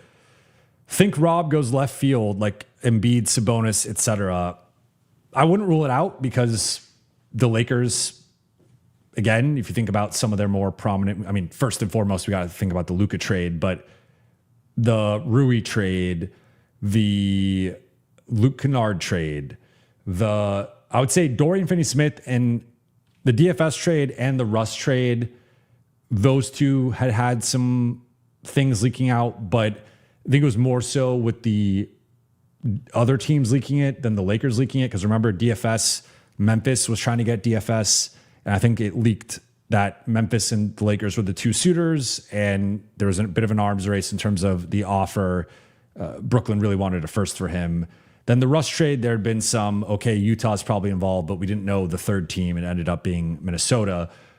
But like, it rarely leaks. The Lakers are pretty great at keeping things close to the vest in terms of their trades and stuff. So I would say if they don't go the obvious routes of like Kessler or Duren as the RFA targets, or Robinson or Williams as the unrestricted free agents, like if they're not going basically after a free agent and it is a trade, it probably will be someone relatively out of left field. Like, I did basically just name every single center out there. So I guess technically I've named all of them, but I didn't name Sabonis. I cannot be more out on Domantas Sabonis, especially for this Lakers team, especially if you're keeping Luka, Austin, and LeBron, and I guess in this case, like specifically keeping Austin and LeBron. I cannot think of a worse defensive fit than Domantas Sabonis. Like, he is one of the worst rim protecting bigs in the league and incredibly defensively limited. And it's like there are not many bigs I would take DeAndre Ayton above, but like, I would prefer DeAndre Ayton definitely defensively over Sabonis. But I would even argue, like, based on the contract and the way that adding Sabonis in would impact the Lakers cap situation, I would rather have DeAndre Ayton making $8 million than Sabonis making, I think he's making at least in the high 40s, if not. Let's pull up this contract here.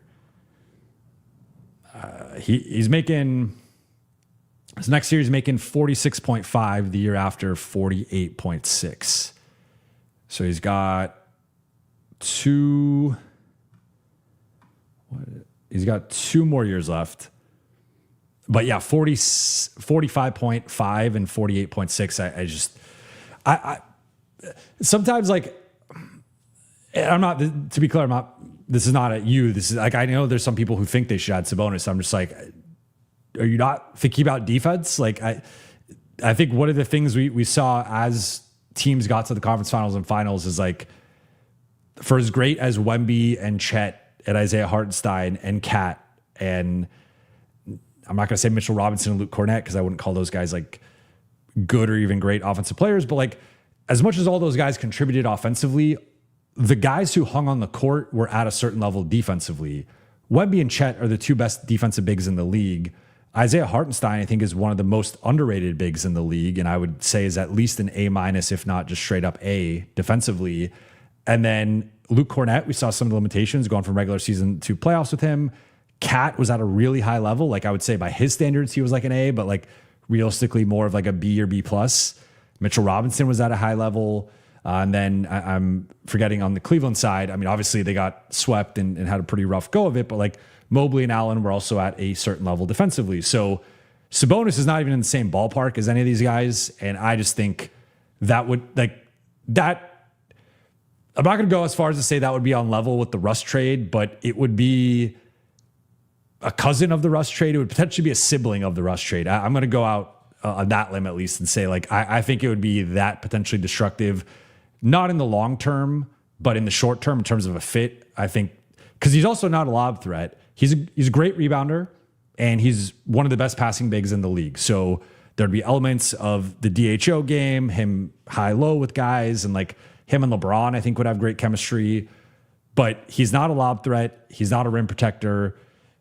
I mean, he's really not like a defender. I don't like, solid post defender based on his size and strength. That's about it. And a good defensive rebounder. But you need more than that. So I would say I cannot be more out on Domantas Sabonis. Like I need to make that as clear as possible. I think it's as bad. Like the thing with the Russ trade was that the Lakers needed a third star who could play off of the ball and space around LeBron and AD. They chose arguably the worst star to do that outside of maybe Ben Simmons. I guess you would have put Ben Simmons as worse than Russ as a shooter, but like, they chose the worst star to do that. The Lakers need a rim protector, so they can't go choose the worst rim protecting, one of the worst rim protecting bigs in the league, but definitely I would say the worst star rim protecting big in the league. Like that's just a giant mistake. With Embiid, I also look at it, I'm like, when he's available, he's great. And we saw that in the playoffs against Boston.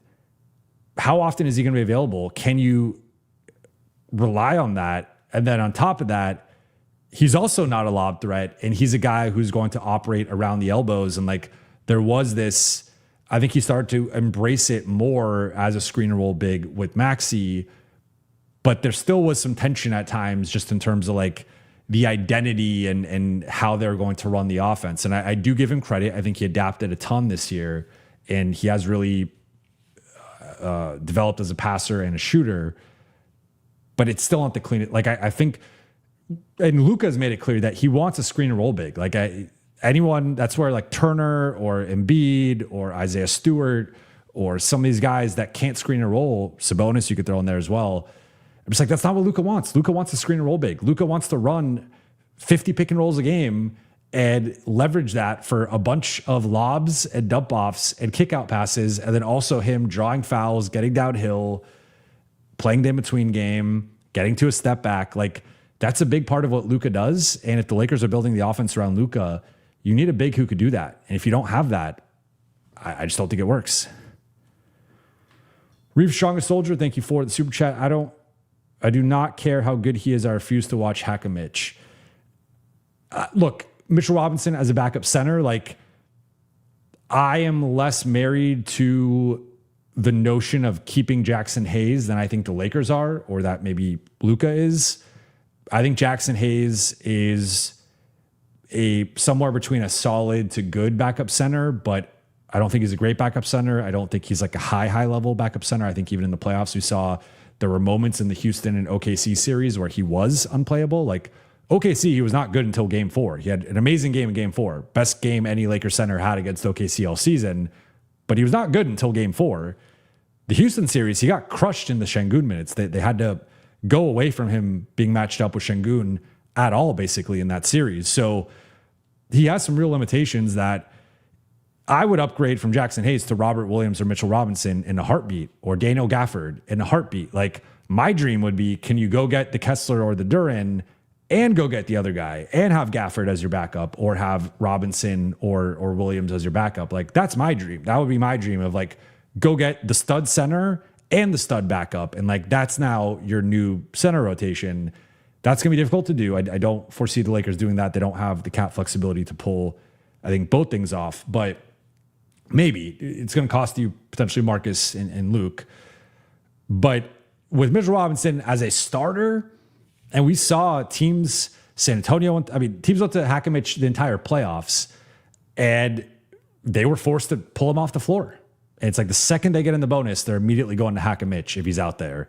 And he made some big free throws in the finals. Obviously had the big offensive rebound to close game 5, but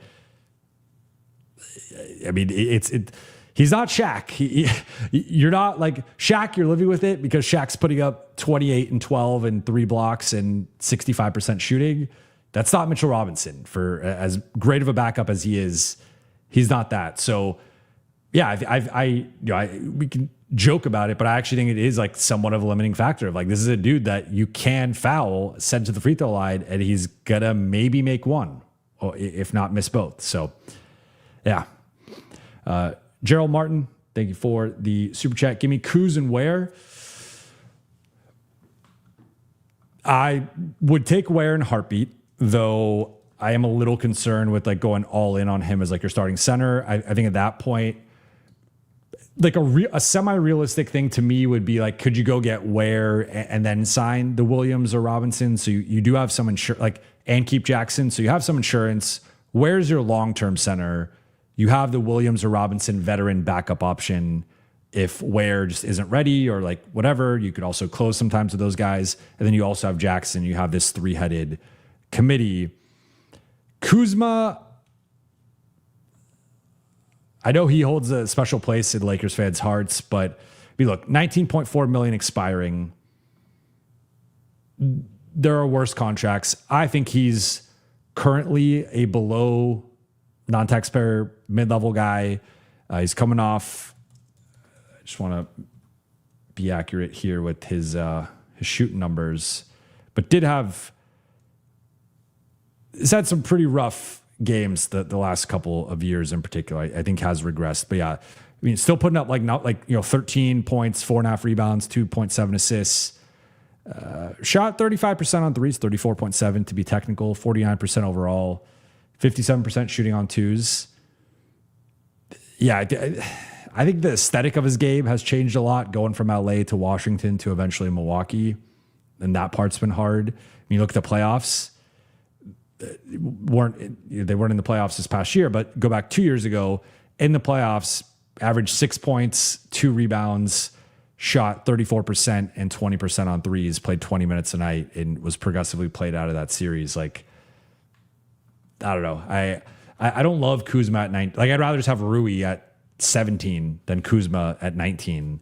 Even Kuzma's a better defender, but Rui's a much better shooter, and I think at this point, overall offensive player. So, like, Kuzma's got the bag, and he'll always have that. But maybe being reunited with LeBron, being back in LA, being back with Laker fans, I don't know if that brings out the best in him. Maybe. Not being in Milwaukee brings out the best. I don't know, but it's not been the best few years for Kuz in terms of his actual like value and production. Oi to boy, thank you for the super chat. Heat package remind me of New York Steel for Melo, RIP. Yeah, I mean, I think I get it for Miami, but I don't love the fit with Giannis and Bam. I love the fit defensively. I think that's going to be potentially the best 4 or 5 combination defensively in the league outside. I mean, throw in Chet and iHeart. I think that's up there. I might even take that one above Miami slightly. It's close. And then Wemby plus whoever's the 4 for San Antonio, Wemby and Champagny, or maybe they upgrade that spot. And you could say that one. But outside of like those 2 tandems in particular, Giannis and Bam is about as good as it gets at the 4 and the 5 defensively. But both guys have shooting concerns, to say nothing of some of the other key Heat rotation guys. And if it's Davion Mitchell, Andrew Wiggins, and Norm Powell as your 3 perimeter guys, like, I like each guy individually. If if you're vacillating between Wiggins and Powell as like a fourth option, I think that's a nice luxury. Davion Mitchell's obviously stepped up offensively too the last couple of years. Then defensively, I mean, Mitchell, putting Powell to the side because Powell's a negative defensively. Mitchell, Wiggins, Giannis, Bam is a special defense. Like this defense to me is going to be the calling card where they should be a top 5 defense if their principal guys are healthy. But the offense to me is where I'm like, if you're getting peak Giannis, they can maybe knock on the door of the top 10, but I think you're probably looking at like the 12th to 15th best offense in the league. And that profile of maybe, let's say like optimistic. I mean, if you're third in defense and like 13th in offense, that's a pretty good team. But I think we've seen, especially you just go back to last year, like OKC, San Antonio, and New York were all basically top 5 on both sides of the ball. Like that's kind of been most of the recent champions. Go back to Boston, you go to OKC a couple years ago, with the exception of Denver. And I would say post Denver in 2023, like the last 3 years, the champions have basically been teams that are top 5 on both sides of the ball, either in the regular season and or in the playoffs, or close to that level in the playoffs as well. So it's just tough to have a liability on one side of the ball, which is something the Lakers have to keep in mind as well. But yeah, I mean, I would say I don't want to relitigate the whole Melo situation because there's obviously the context of like he didn't have to get traded there. He could have signed there, but that's a whole other thing. I think Giannis is better. Well, Giannis is better than Melo, but I still even think this current version of Giannis is better than that version of Melo. So like, I get it, but ultimately they might have traded like a one-time all-star in Hero, a never-time all-star in Khalil Ware, and like the picks will be interesting, but then also you have the flattened lottery odds. So it's like, what pick are they going to get? They might not even get a lottery pick. We'll see. Oida boy. Jovan, do you agree with Jaylen Brown's comments? If China gave you 10 times the money, would you move Buha's block to WeChat /Douyin? I don't want to mispronounce that, but I probably just did.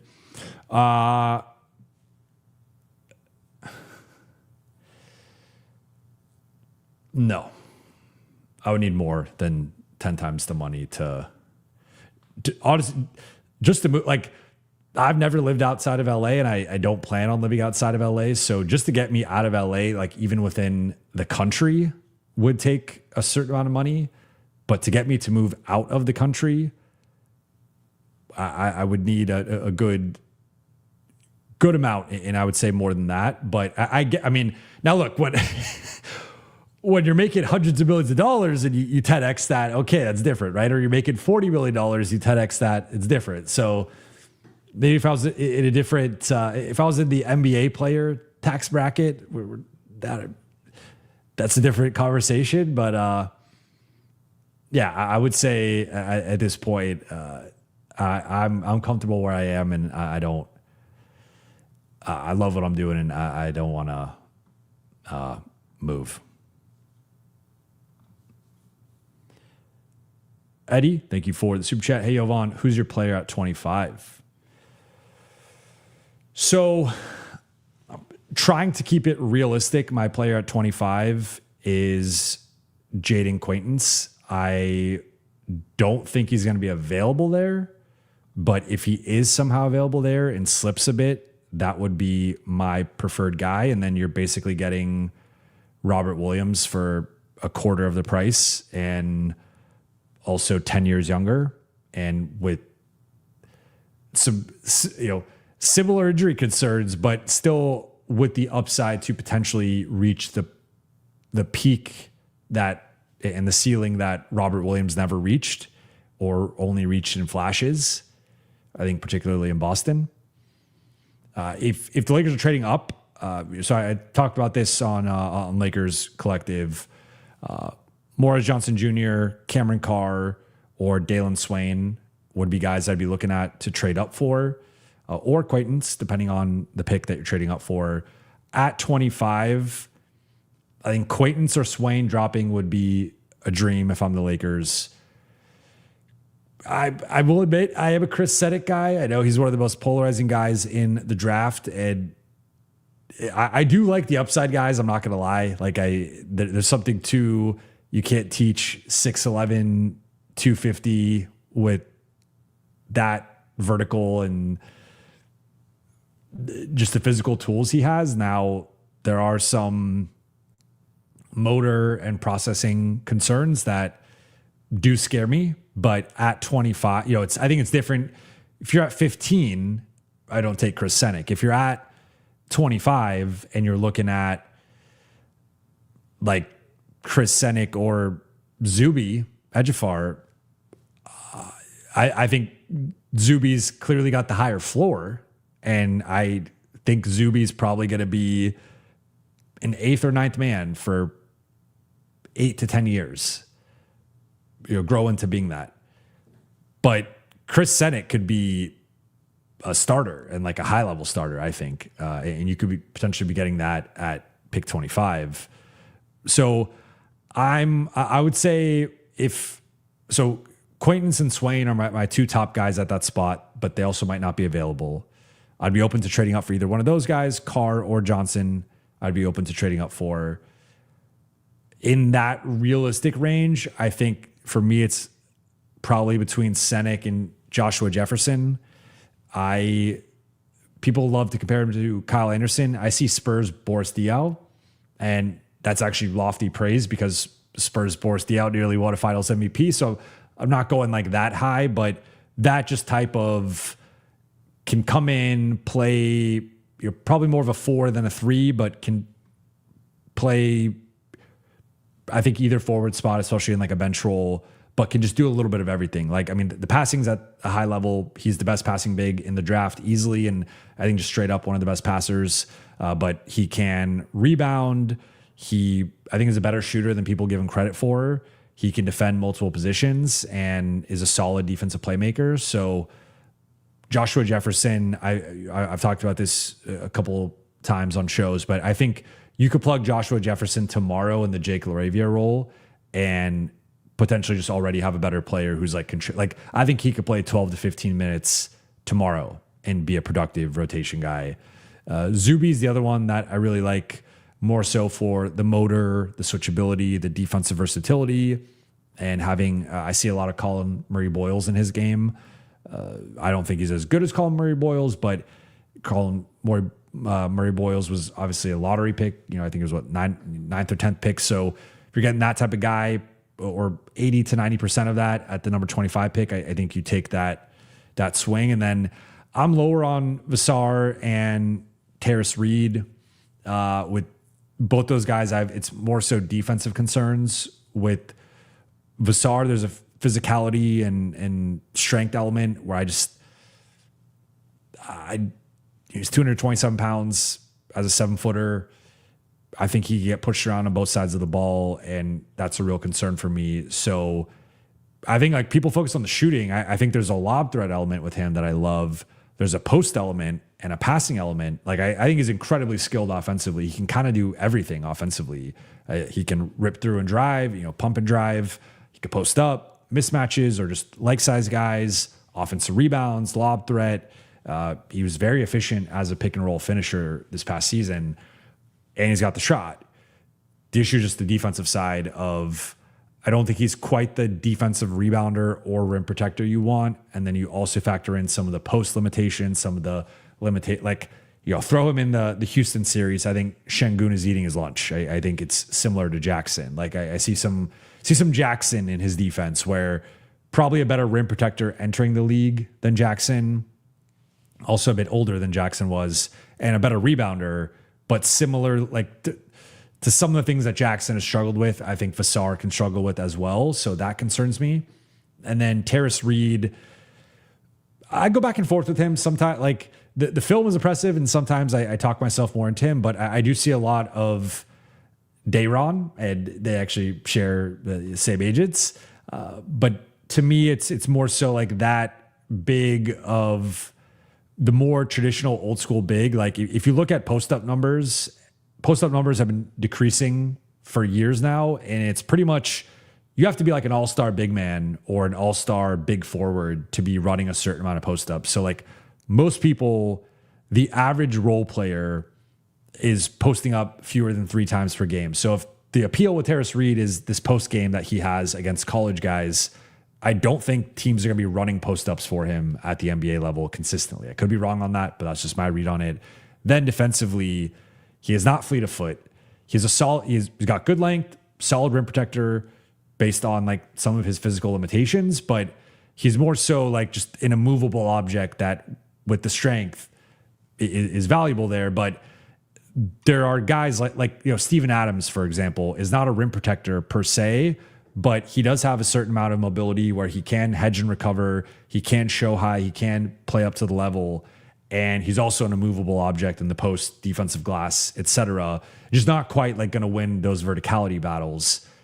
Tarris Reed has some of those elements with Adams in terms of the post defense, probably even a better rim protector or shot blocker than him, but he does not have I don't think he has the show and recover, the hedging, the playing up to the level. I think is going to be more of a deeper drop big. And I don't know. I think for me, one of the big things with the center spot in general is just how important defense is. Like, I think that's been one of my biggest lessons of, like, I think the Knicks in part went to a different level because of Cat's defense. I think that's like, yes, Brunson was even better. OG was better. Mikal Bridges had his moments, Josh Hart, like Landry Shamet, all these guys. But I think Cat's defensive development was like a huge thing for them. And then you just obviously Wemby and Chet, and like you just got to be at a certain level defensively. And if you're not, I think it's tough to play. So that would be my thing. Is I just think Vassar and Reed might be situational backup bigs where I'd probably prefer Senek or Jefferson or edge of 4. 10 man, thank you for the super chat. Rob got to get Kessler, Duren, or Watson, or he's fired. I don't know if I'd go that far yet, but a lot of pressure. There's a ton of pressure. Not even if. I know the Lakers have been talking about this summer of 2026, but I guess I've not been in the conversations with Luka, but if they've obviously been making certain promises or assurances to Luka and they are not delivering on that, that's inexcusable. Like, I think Luka, frankly, did them a solid by signing the extension and not holding their feet to the fire. And like, there could have been this whole other subplot this summer where Luka was extension eligible or a free agent, and the Lakers could have been having to grapple with that. But instead, he chose to sign the extension, and obviously that's setting him up for another big contract. But like, Luka, I think, was playing ball with the Lakers and was like, I'm not going to try to strong arm you guys into doing XYZ. Like, I'm going to trust you that you guys are going to deliver. And obviously we are not even a week away from free agency. So the Lakers have plenty of time here to canvas the league and make moves. So I don't want to understand there's some doom and gloom right now with the fan base, but we're not there yet. If we get there, we will get there, and we will get there together, and we will talk it through. But we're not there yet. But there's a ton of pressure to deliver, and it's not. I don't think Herb Jones and Yves Missi is enough. I think, to your point, it's got to be someone on this level. I would probably rank them in this order in terms of the guys I would want, but they got to deliver. If they just run it back, this is not the summer to run it back. And it's not the summer to be like, hey, Luka, here's Robert Williams and Herb Jones. I just don't think that's enough. And I don't think it's moving the needle enough against San Antonio or OKC. JV, thank you for the super chat. Jovan, we're cooked, aren't we? Wanted Clax bad. I wouldn't say they're cooked yet. I would say that I would say this, like coming up with weird analogies. So I made bacon the other day for Father's Day, and when you're making bacon, you see the bacon cooking, and you can tell when it's going from just being this strip of fat into this charred piece of meat. And you start to see like the little crispy parts start to pop up, right? And like the part that's been simmering in the pan for longer, you start to see, all right, it's a little charred here, it's a little dry there, whatever. And then there's this, still parts of it are undercooked and fatty and whatever. I would say we're starting to see some of the crispiness of, if the Lakers are a piece of bacon, there's a couple edges are starting to get a little browned, a little crispy. They're not fully cooked yet, but they're progressing that way. And certainly today was a blow across the board in terms of, at first it was looking like Boston was in the prime position. And if Boston was in the prime position, the Lakers were not going to be involved in it, right? But then it ends up being Miami, but they're still not involved in it. Now it's opened up, or per Shams, it's open to potentially expanding. But right now, not in on Ware, lost Claxton, potentially lost out on Stewart and Turner. We'll see. Although I don't really like either one of those guys for the lack of lob threat, lack of rebounding. And definitely not like, I don't think Stewart is a starter. I think Turner is a starter, but just not a great Lakers fit. Then we're, Kessler, there's the Hoop Collective report. Duran, I've just been low in general on their likelihood of landing Duran. Then we're getting to Mitchell Robinson and Robert Williams, which I just don't think is good enough. And again, maybe Dallas is the saving grace here. Maybe Masai decides to break the unspoken barrier between the two franchises and reaches over the aisle and says, hey, Rob, let's make a deal. And I think Masai will hold his own better than Nico did in a potential negotiation, but maybe they could come to some sort of Gafford for a first or Lively for 2 firsts, something like that. Like I think regardless, I think it's going to be a high price if the Lakers want a center of a certain caliber. That's what I think this is going to come down to. Like, they could have potentially taken Nick Claxton for free. They chose not to. Okay, well, again, I made this point earlier. That's the bar. Like, the bar is now Nick Claxton. You need to get a better center than Nick Claxton. And some of the names that are like, I don't think that's Mitchell Robinson. I don't think that's Robert Williams. I don't think that's Yves Missi. Okay, so go find the guy who's better. Is it? I don't even know if it's Wendell Carter. Again, I don't think he's available, but yeah. So not quite cooked, but little crispy edges that the Lakers are going to have to navigate. Little Chris Johnson, thank you for the super chat. Since the Nets and Bulls don't have cap space, can Lakers now offer Reeves a lower contract? So I talked about this earlier, but you might have not been on at that point. So I said I'm of two minds with this. I think there's option one, or door one, door A, door two, door B.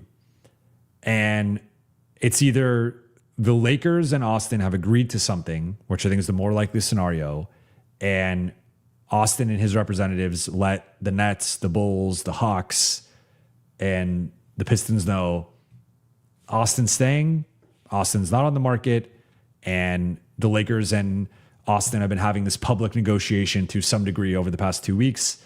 They've agreed to a number because you can't agree now, as we're seeing guys are re-signing, and it's just a matter of time until that comes out. And maybe there's even some optionality within the contract or within the general framework in terms of just the order of operations that they want to announce it, or maybe it is a situation where they agree to a number, but maybe Austin's like, hey, if you can, if we're going over the cap and trading for player X or this group of players, maybe I'll take a slight pay cut. Or if they're going under the cap, it doesn't matter as much, although it will matter in future years. So maybe again, similar thing of like, okay, if you're going under the cap and you're signing the long-term, you're getting the Kessler, you're getting the Duran, you're getting the Watson, whatever, that's like a long-term piece, maybe I take a haircut off of that, right?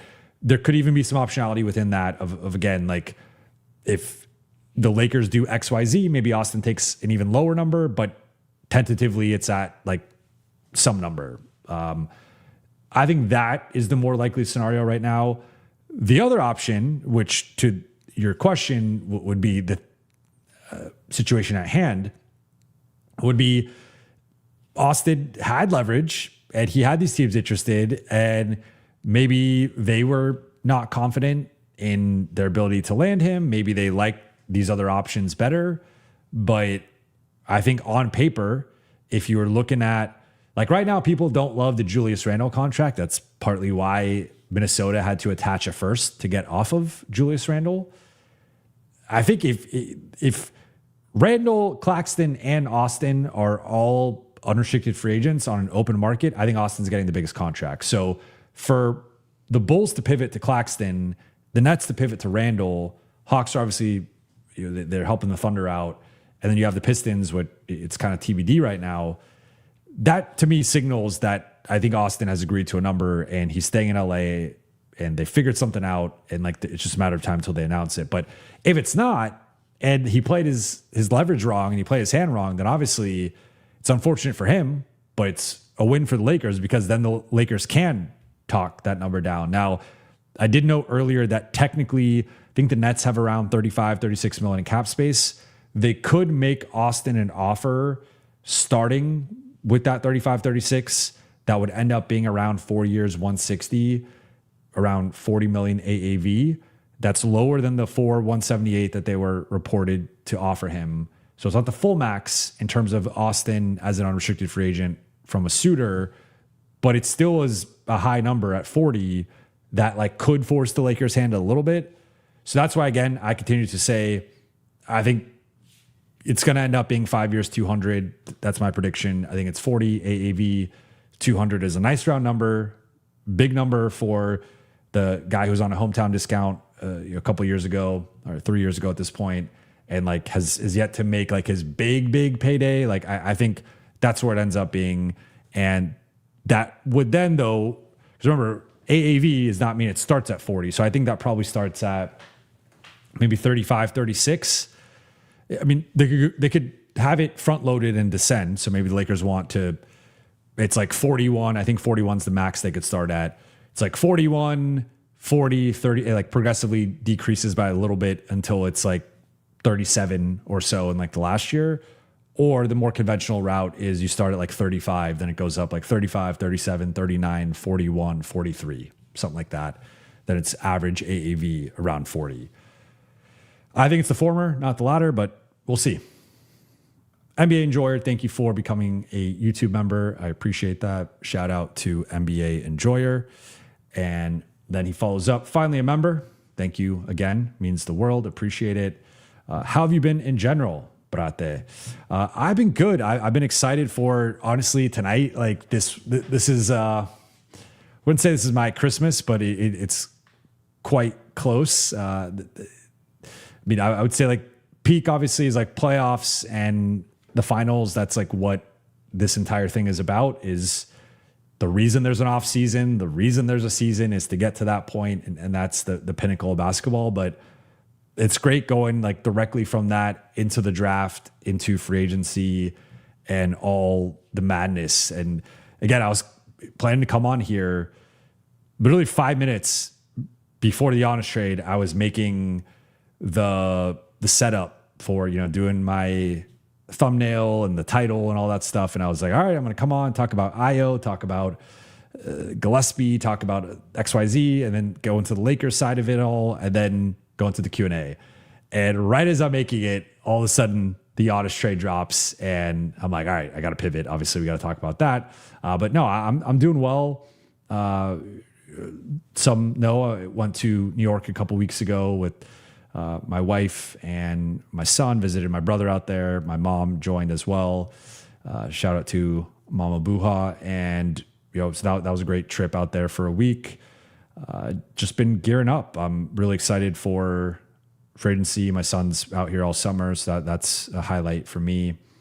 And yeah, I mean, that's pretty much just business as usual, just tracking down what the Lakers are doing or trying to do and talking to you guys, and that's it. So no, it's been good. Planning a Europe trip in August, so going to take about 3 weeks off. So I will miss you guys, but I'll have some content planned going into that. But no, things are good.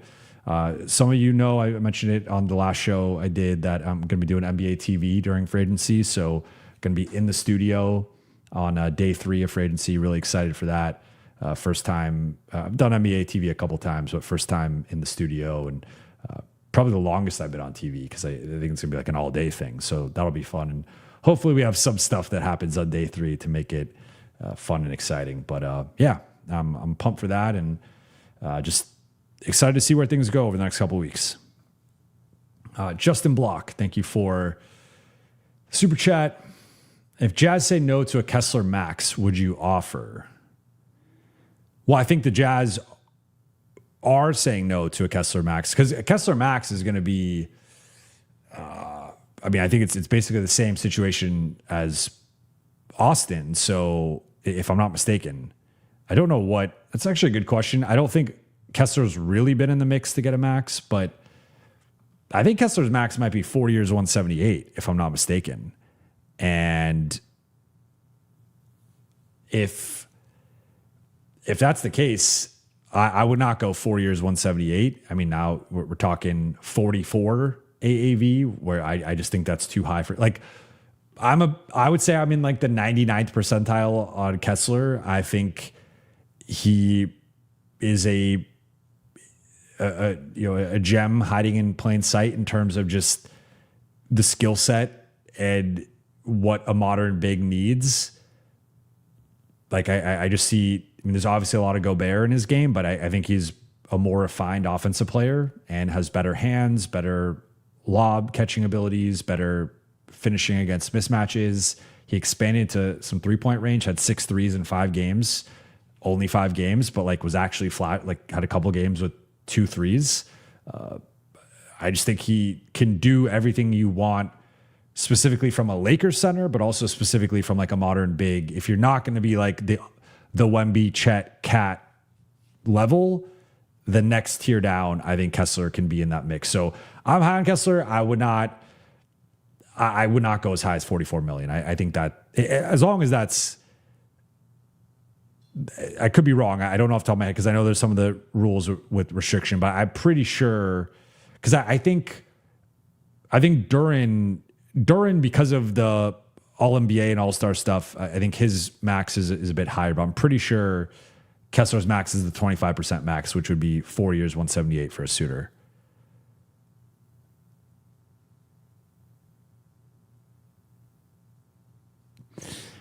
Game tight notes. Why would you give Kessler over 30 million and he can't even average 20 points? He's a good rebounder and rim protector that averages 14 points per game. So people would pay 30 plus for a defender. I would say that is the going rate. Like I would contrast him with Isaiah Hartenstein, who has a team option for 28 that is either going to be picked up or potentially declined. And then he might have to sign. I mean, I've heard some people throw out like maybe a 3+1, like 25 plus AAV for him of like maybe a 4-year, $100 million deal. But I would say Kessler to me easily projects in that like Isaiah Hartenstein range. Like I think if you look at even a guy like Jared Allen, who technically, was an all-star, Jared Allen has never averaged more than 16 points a game. He's averaged 16 points a game twice. He's never even averaged 11 rebounds, and he's never averaged more than a block and a half. So like, that's just kind of the going rate of a center of a certain caliber. I think we've seen some guys maybe go under market value. Like I think a Zubats was someone that kind of did like a team friendly deal with the Clippers. But I mean, you look at, I just think if you're like I would say an above average starting center, you're going to make 25 plus million. That like, if you're a top 15 center in the league, you're going to make 25 plus. And I would say Hartenstein to me is easily worth that 28. And I think Hartenstein, if you talk it up to 30, 32, I don't have an issue with it. Like Hartenstein to me I think he's like a top 6 or 7 interior defender in the league, just straight up, to say nothing of his passing, his rebounding, his IQ, just how integral he is for that team. I thought he did arguably the best job of anybody against Wemby in the playoffs. I just think he's a stud that like his numbers don't pop. So you say, 28 million for Isaiah Hartenstein. That's crazy. But like the Thunder are a much different team, and look at where the Thunder were like look at how much their season changed. Like they obviously had a Caruso too, but Hartenstein was a huge part of that. They turned into an all-time team and won a championship when they added him. So I would say Kessler, different player than Hartenstein, but I think his offensive ceiling projects to be maybe even a little bit higher, especially with him, at least from a scoring perspective, especially with him starting to flash some three-point shooting. And then defensively doesn't have the mobility of Hartenstein, who I think has a rare mix of like mobility and strength, but he also has the seventh highest standing reach in the league and just an elite rim protector and defensive rebounder. So, I mean, I understand why the notion of paying someone $30 million plus who can't average 20 points a game is like kind of crazy. But I also think with the cap moving the way that it is, like I would almost say, like when we have the Austin conversation, which I don't really want to dive into, but I'm bringing it up, so I'm kind of doing this to myself. Like if we say even like 35 million for Austin, right? And you look at some of the guys in that mid 30s, I think he's better than most of those guys. I think there's a couple guys who are clearly better than him, maybe a couple guys on his level. And then I think there's several guys he's better than. I would even say like right now, 35 million is more like 32 million a couple years ago. If you look at just the general inflation with contracts, the rising cap, like what percentage of the cap it is, it's closer to like 32 million. So like I would actually more compare it to like Austin getting 35 now is more like 32 back then. So I think similar thing here with Kessler of like Kessler at 30 or 32 million is more in line with like Hartenstein getting his previous contract in like the mid to high 20s. Like I just think contracts are rising and you obviously got to be careful not to have it go too high where you are cutting past a certain percentage of the cap. Like ultimately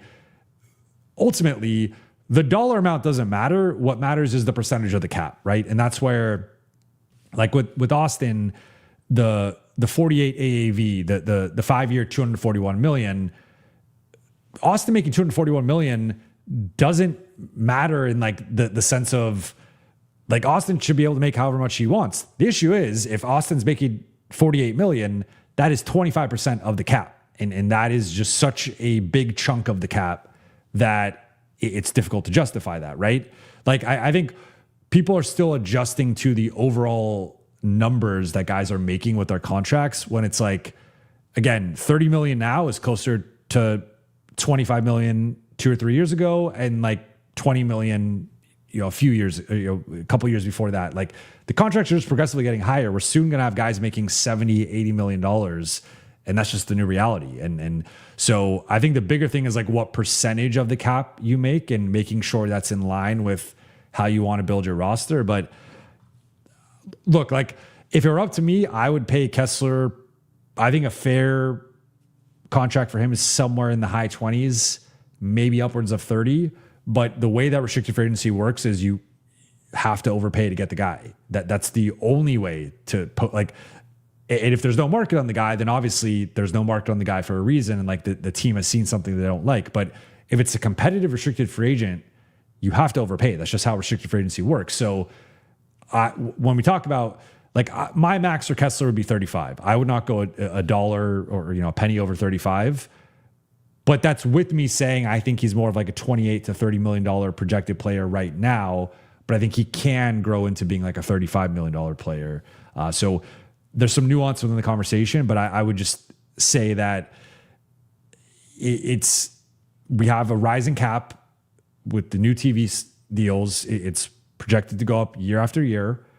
And some of these dollar amounts are being thrown around. Like I know it's jarring. It's jarring for me too, but these are inflated a bit compared to like what they used to be. So again, I would say Kessler's more. This was 3 years ago. Kessler's getting a $25 million deal, but now you might be getting 30 or even 35. Rich, thank you for the super chat. Who cares about picks if Luka's future is tied to it? Send them the 2 firsts and 35 million. The cost is higher losing Luka. I agree with you. That's where ultimately I netted out on being like, all right, I would do that. I would fight tooth and nail to either knock down some dollars or to knock down the second pick, make it protected or whatever. But I mean, obviously, we also have to say like there's an opportunity cost here, right? So it depends how you feel about the market. It depends what your other options are. And it's difficult to blanketly state do X, Y, Z without knowing what the opportunity cost is, right? So I would say it like this. Like if it's like Walker Kessler and Matisse Thybulle for the room exception, or if it's Peyton Watson and at that point, I think it's gonna be tough to get Robert Williams or Mitchell Robinson. But like, let's just say you could somehow get one of those guys. Maybe the market really cools on Robert Williams. You get him for like the full room exception, something like that. You have to make that decision there of like, are you investing in the wing spot and taking a lesser center, or are you investing in the center spot, taking a lesser wing? Like there's always, it isn't as straightforward. Like there's an element of like, just go get your guy, go get someone who's going to make an impact. I think great thing with Walker Kessler, he's 24, going to be 25. And I think he'd fit long-term. Like he's a guy who could be the Lakers' primary center for the next 5 to 7 years. They have not had that, right? Like AD was somewhere between a 4 and a 5, right? He viewed himself as a 4. Lakers viewed him as a 5, but like post-title team, the Lakers have just had a revolving door of 5s. And this would finally be them being like, we have our 5 of the future. This is one of the most important positions in the league. Every elite team, with the exception of one, which actually I think cost them to a degree in their first round series loss, has an elite center. So you have to invest in the center position, I think. And you cannot be rolling out Jackson Hayes and EMC and Mitchell Robinson. I just don't think that's good enough. So I think you need to invest in the center spot, but you also need to invest in the wing. And then if you're not investing in the wing, or you're saying like, all right, Matisse, we're running it back, Marcus, Luke, and we're adding Matisse Thybulle, and we're really praying that Adu pops, like maybe, but that's a lot of pressure on Adu. That's a lot of pressure on Matisse Thybulle having a certain shooting season. Like, so there's an opportunity cost here as well that I want to acknowledge that, like, just I'm for like go get Kessler or go get Duran or go get Watson, go get one of those guys. But if you do, you also need like the contingencies to, if you get your center, you still need a wing. If you get your wing, you still need a center. And that's on the Lakers to figure that out. Katja, thank you for the super chat. Could we get Wiggins in an AR sign and trade? Yeah, they could. Now, I don't know if I guess it depends. So I assume you're saying a sign and trade here to Miami. I mean, I don't. So Wiggins is making, I think it would technically work because Wiggins, I believe, is making 28. It depends partly if he opts out or not. Yeah, he's got the player option for 30. That's a lot. Yeah, 30.1 player option, but he can opt out, and they're potentially talking about opting him out and re-signing him. So I guess if Austin is making 35 to 40, and it's just like a $5 to $10 million difference, because the Heat are up against it. I don't remember. I think I want to say they're like 18 million under the first apron. So they are, and they still need multiple roster spot or players. I think it'd be a tight fit for Miami in terms of making it work under the cap. But theoretically, yes, you could do something like that. I do not think the Lakers would do that.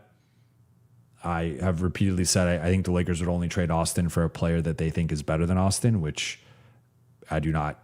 I don't think Wiggins is better than Austin, but I also don't think the Lakers think Wiggins is better than Austin. So technically, yes, but I don't think they would do that.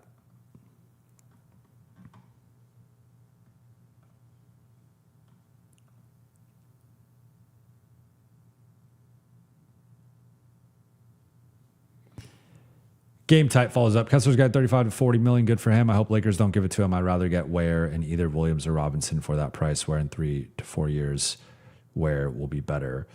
So I don't. I think he's only getting 35, to be clear, from the Lakers. Like, I don't see the Nets factoring in here. Chicago just traded for Claxton. So the only potential threat for Kessler, I mean, technically a couple teams could do sign-in trades, but theoretically and like in reality, the only real threat for Kessler at this point is the Lakers. Like that's another ancillary benefit, I guess, for the Lakers through all this, is that not only did this knock off some of the cap space for Chicago and Brooklyn, but it also knocked them off as suitors for some of the other guys that the Lakers would want. Like technically, I believe both should be able to afford Peyton Watson. And I think technically Brooklyn could afford Kessler and maybe Duren, depending on where Duren's price ends up. I would say probably not on Duren. But realistically, they still have to fill out their rosters. Like, I think this was their cap space play to a degree. They can make smaller moves, but when Kessler's contract's probably going north of 30, I think that likely rules out Brooklyn and Chicago. So the Lakers are standing as the lone team that could get, if it doesn't, I'm sure Kessler on his side is trying to leverage the Lakers to get a bigger contract regardless, because it's like, if Utah's only offering 28, you need a market to push that up. And maybe he could get the Lakers' interest to push this up to 30 or 32, something like that. And he at least gets that. Or maybe he just gets outright poached by the Lakers, right? But you need a market to drive your price up. And so far, I think Kessler's getting that from the Lakers exclusively. But to your second point, I'm open to Ware. I just don't know that you're getting Ware now. I think the Lakers, now they could still potentially expand this and get involved in a 3 or 4 team deal with the Giannis trade and redirect Ware. But I don't think the Lakers just offering a first for Ware is going to be enough at this point. I think they're going to have to top that, and not necessarily 2 firsts. And I would not give up 2 firsts for Ware, because I think there's just some real risk with his game. But certainly, I mean, I said it earlier, in the 10 games that Ware has played 30 plus minutes this season, this past season, he averaged 18 points, 14 rebounds, 3 blocks, and a steal. He was a monster. Like, it's kind of, this is not the best comparison because you don't want Ware to turn into this guy, but like, it's kind of like Hassan Whiteside. Remember, like back in the day, in the, mid 2010s, it was like Hassan Whiteside kind of came out of nowhere and he started posting these monster lines, and like Ware had a bunch of those games this past season. Like, he had some games where it's 5, 6, 7 blocks, 3, 4, 5 steals, 18, 19, 20 rebounds, 20 points with 5 threes. Like, he's just a freak. But I guess to this point, if you could show me if you could get Ware and then Williams or Robinson, depending on the overall price in terms of what you're paying for Ware on the trade market and what you're paying Williams or Robinson in free agency and what it still allows you to do on the wing, I would be open to that alternative. But I think there's more of a known commodity in Kessler that checks Ware arguably checks more boxes than Kessler with the shooting. I don't think he's as good of a defender as Kessler. If you look at Miami's defensive rebounding and rim protection numbers, they drop off with Ware on the floor, despite, like, his blocks don't lead to better rim protection. His rebounds don't lead to better defensive rebounding. So there right now is like a bit of a limitation with his impact right now. And like, Miami was better at times with him off the floor, but I see the vision with Ware. I think there's a motor element that you just don't have to worry about with Kessler. Like, Kessler is a dirty work guy. Like, one of the things I like is that you don't have to run a play for Kessler. Like, you could put him in the Clint Capella role. He's going to be fine with it. He's not going to be upset if you don't run offense for him. Whereas a guy like Ware or a guy like Duren or some of the more offensively inclined centers, you're going to need to give them some touches just because that's part of their game to a different degree. Now, obviously, they have more offensive utility than Kessler, so that's like the trade-off there. But Ware and Duren, you have to funnel a certain amount of offense to, which already is a bit of an issue for the Lakers offense with the current hierarchy. But Kessler, he could get, his 5 shots could just be off of putbacks or dump offs. Like, he doesn't need post ups, or he doesn't need to get the ball in the pick and roll to continue to do his job. And like, I think the Lakers need guys like that as role players. But if you can get Ware for a first and get Williams or Robinson at a reasonable price as a backup and still have enough to go get another wing, sign me up for that. But if it's like 2 firsts for Ware and then you're like overpaying Williams or Robinson and you don't really get to add the wing, that's where I'd be a little bit concerned. But the best thing about Ware is he's still on a rookie scale deal. He's making $3 million. And if you can get him for a pick or like a pick plus like a swap or something, I'd be open to that. So yeah, I see the vision. I see what you're talking about. I just, I think Kessler's more of a known commodity to a degree, in my opinion. Oski says, I'd rather have Ware plus Watson than Kessler in 25. I would agree. Like, because I'd rather have Ware than the 25th pick. Like, if that's the price, I would give up the 25th pick in a second. I think none of these guys, like, I guess Chris Seddick maybe has like a little bit of Ware potential, but Ware's taller, longer, better shooter, better shot blocker, better Ware's like better all around than Chris Seddick. So yeah, I think I would take Ware and Watson over Kessler in 25. I'm Timothy. I'm going to go about 5 more minutes here, just so you guys know. I appreciate you for rocking with me late. I'm Timothy. Jovan, don't you think Dort is a dream defensive fit if we manage to get Kessler, and hopefully LeBron's shot is favorable for us this year? Yeah, Dort has been an interesting one because I'll put all my cards on the table here. I would say I'm a little bit lower on Dort than consensus because it's tough to separate some of the context with Dort's situation in OKC versus the plethora of defensive options they have.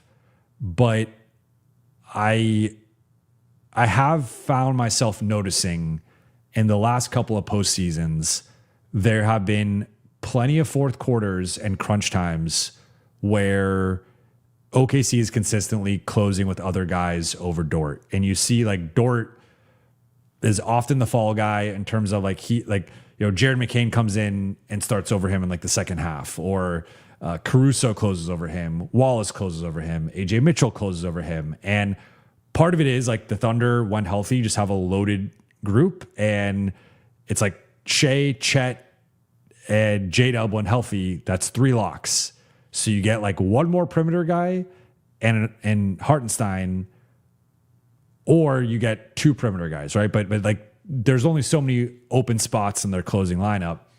But I have noticed that like Dort is often the odd man out. Like it's almost like there's a trade-off of Dort, we're going to make you the starter and we're going to give you a certain amount of minutes that way.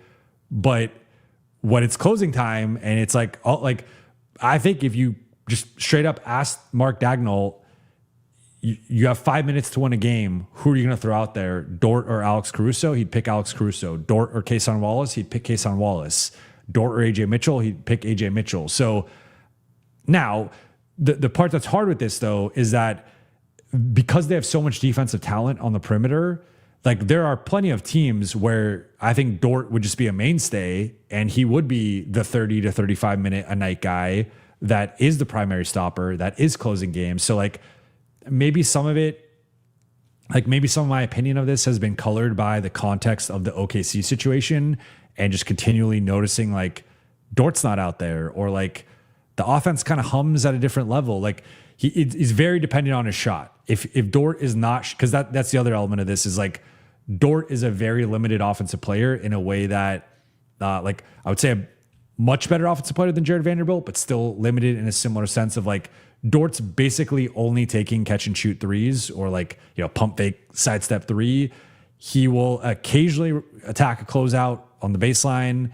He will sometimes get like an offensive rebound, but for the most part, he is prime. He's just transition threes and weak side threes with the defense leaving him open. That's his entire offensive game. He's not a ball handler. He's not a passer. He's not a playmaker. He's not a shot creator. And so he does have a very like myopic role on a team where offensively it's basically just like stand and hope he makes open threes.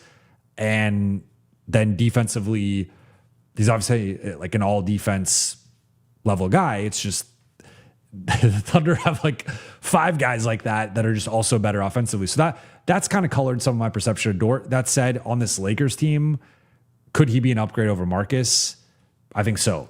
So to me, it comes down to the price of, is it a trade with the Thunder and what does that cost? I would really not want to give up a first round pick for him. I don't know if he's worth the first round pick in my opinion, but that's debatable. But I would not give up, like, at most I would give up a first, but even that, I don't feel good about that. Like, it's very context based. Or is he a free agent? And then, like, what's the number you're signing him to? I would really want to keep it around the current number of 17, 18 that he's making. I would not really want to pay, maybe 20 at most. Again, it depends on what your options are. It's hard to make these blanket statements in a vacuum, but I say all that to say, in terms of the defensive fit, especially if you get Kessler. So if you get Kessler, that's going to be at least 30 million. I think closer to 32, 35. You could still fit Dort depending on what happens with Ayton, depending on if you could get off Vando. Let's just say he's making 18, 19. That still fits.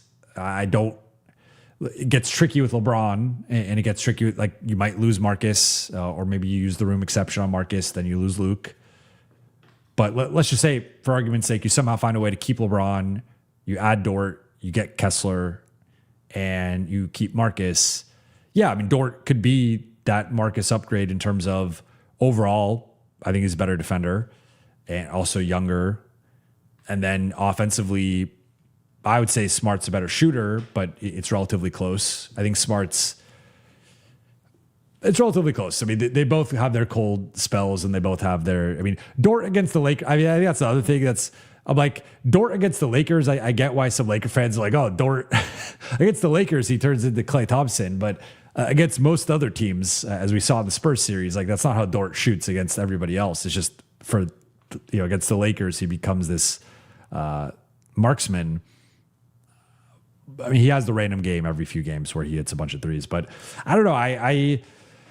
I do think the fit defensively, it's hard to find a better defender realistically than Dort. I think for me, I would probably take if we say Dort is like a 95th percentile, or even you could say 97th percentile, whatever, defender in the league, I would then say he's like probably a 25th percentile, 30th percentile offensive player. That could be generous, but like, let's just say that. I would rather take a player who's like maybe 80th percentile defensively and closer to 50th percentile offensively, or maybe even like 60th, 65th percentile. Now, who's that player, and is that player available to the Lakers? Like, that's a different conversation. But I guess, like, I would rather have a starting wing who's a little bit better offense. Like, even Marcus, I would say, is a better overall offensive player than Dort. Like, even if their shots are relatively similar, Marcus is a better ball handler. He's a better passer. He can run offense. He can run pick and rolls. He can attack a closeout better. He can attack mismatches better. That's not part of Dort's game. So if you look at it through the lens of, like, JJ talking about, we want guys who could dribble, pass, and shoot, Dort can kind of do one of those things. He can't do the other two. And one of them comes and goes depending on the night. So I don't know if he fits like what the Lakers are trying to do offensively. Of course, defensively, I guess I took this question in a different direction. Like, I guess to bring it back to like the core of the question, like, yes, dream defensive fit. I agree. I just wonder with like the price to get him potentially either via trade or in free agency, plus the offensive limitations, like that's where I'm probably a little bit lower on Dort. But I'm also like, if the alternative is like Matisse Thybulle, well, I'd rather just have Lou Dort. Or if it's Dean Wade, I'd rather have Lou Dort. So it really depends on who the alternative option is. Richard Case, why are we having shitty guards play small forward? Yeah, I mean, Dort's like a 2.5. I guess like you could play 3 or 2 depending on the lineup. But Yeah. Dustin notes Dort's okay player worth around 15 million or 17 fair. Yeah, I would say in that range. All right.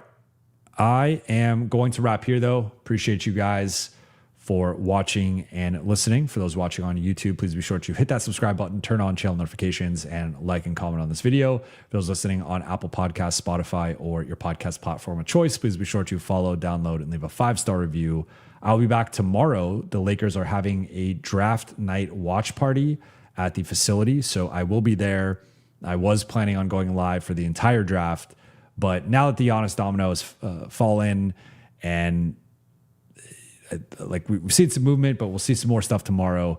I think it's probably a safe time to not be live for the entire draft. So I'll be at the facility for the draft. Then we'll see what the Lakers do. We'll see if they make a trade. We'll see if they make a draft pick. And then I don't think they're going to make the player available. Maybe it'll only be to the beat writers. We'll see. But we'll see if Rob ends up talking or something like that. Sometimes he talks on draft night. And then outside of that, I will be back right after the draft. I now live 10 minutes from the facility, so it'll be a quick drive, and then I will go live and talk about what happened. So I will not be live tomorrow during the draft. I'll be going live after, and then I will be live for day 2 for the second round. Maybe the Lakers purchase a pick, or there's still some activity going on with that, so I'll be live for that. But appreciate you guys, and I will talk to you all tomorrow. Shout out to the chat. Shout out to the Late Night Gang.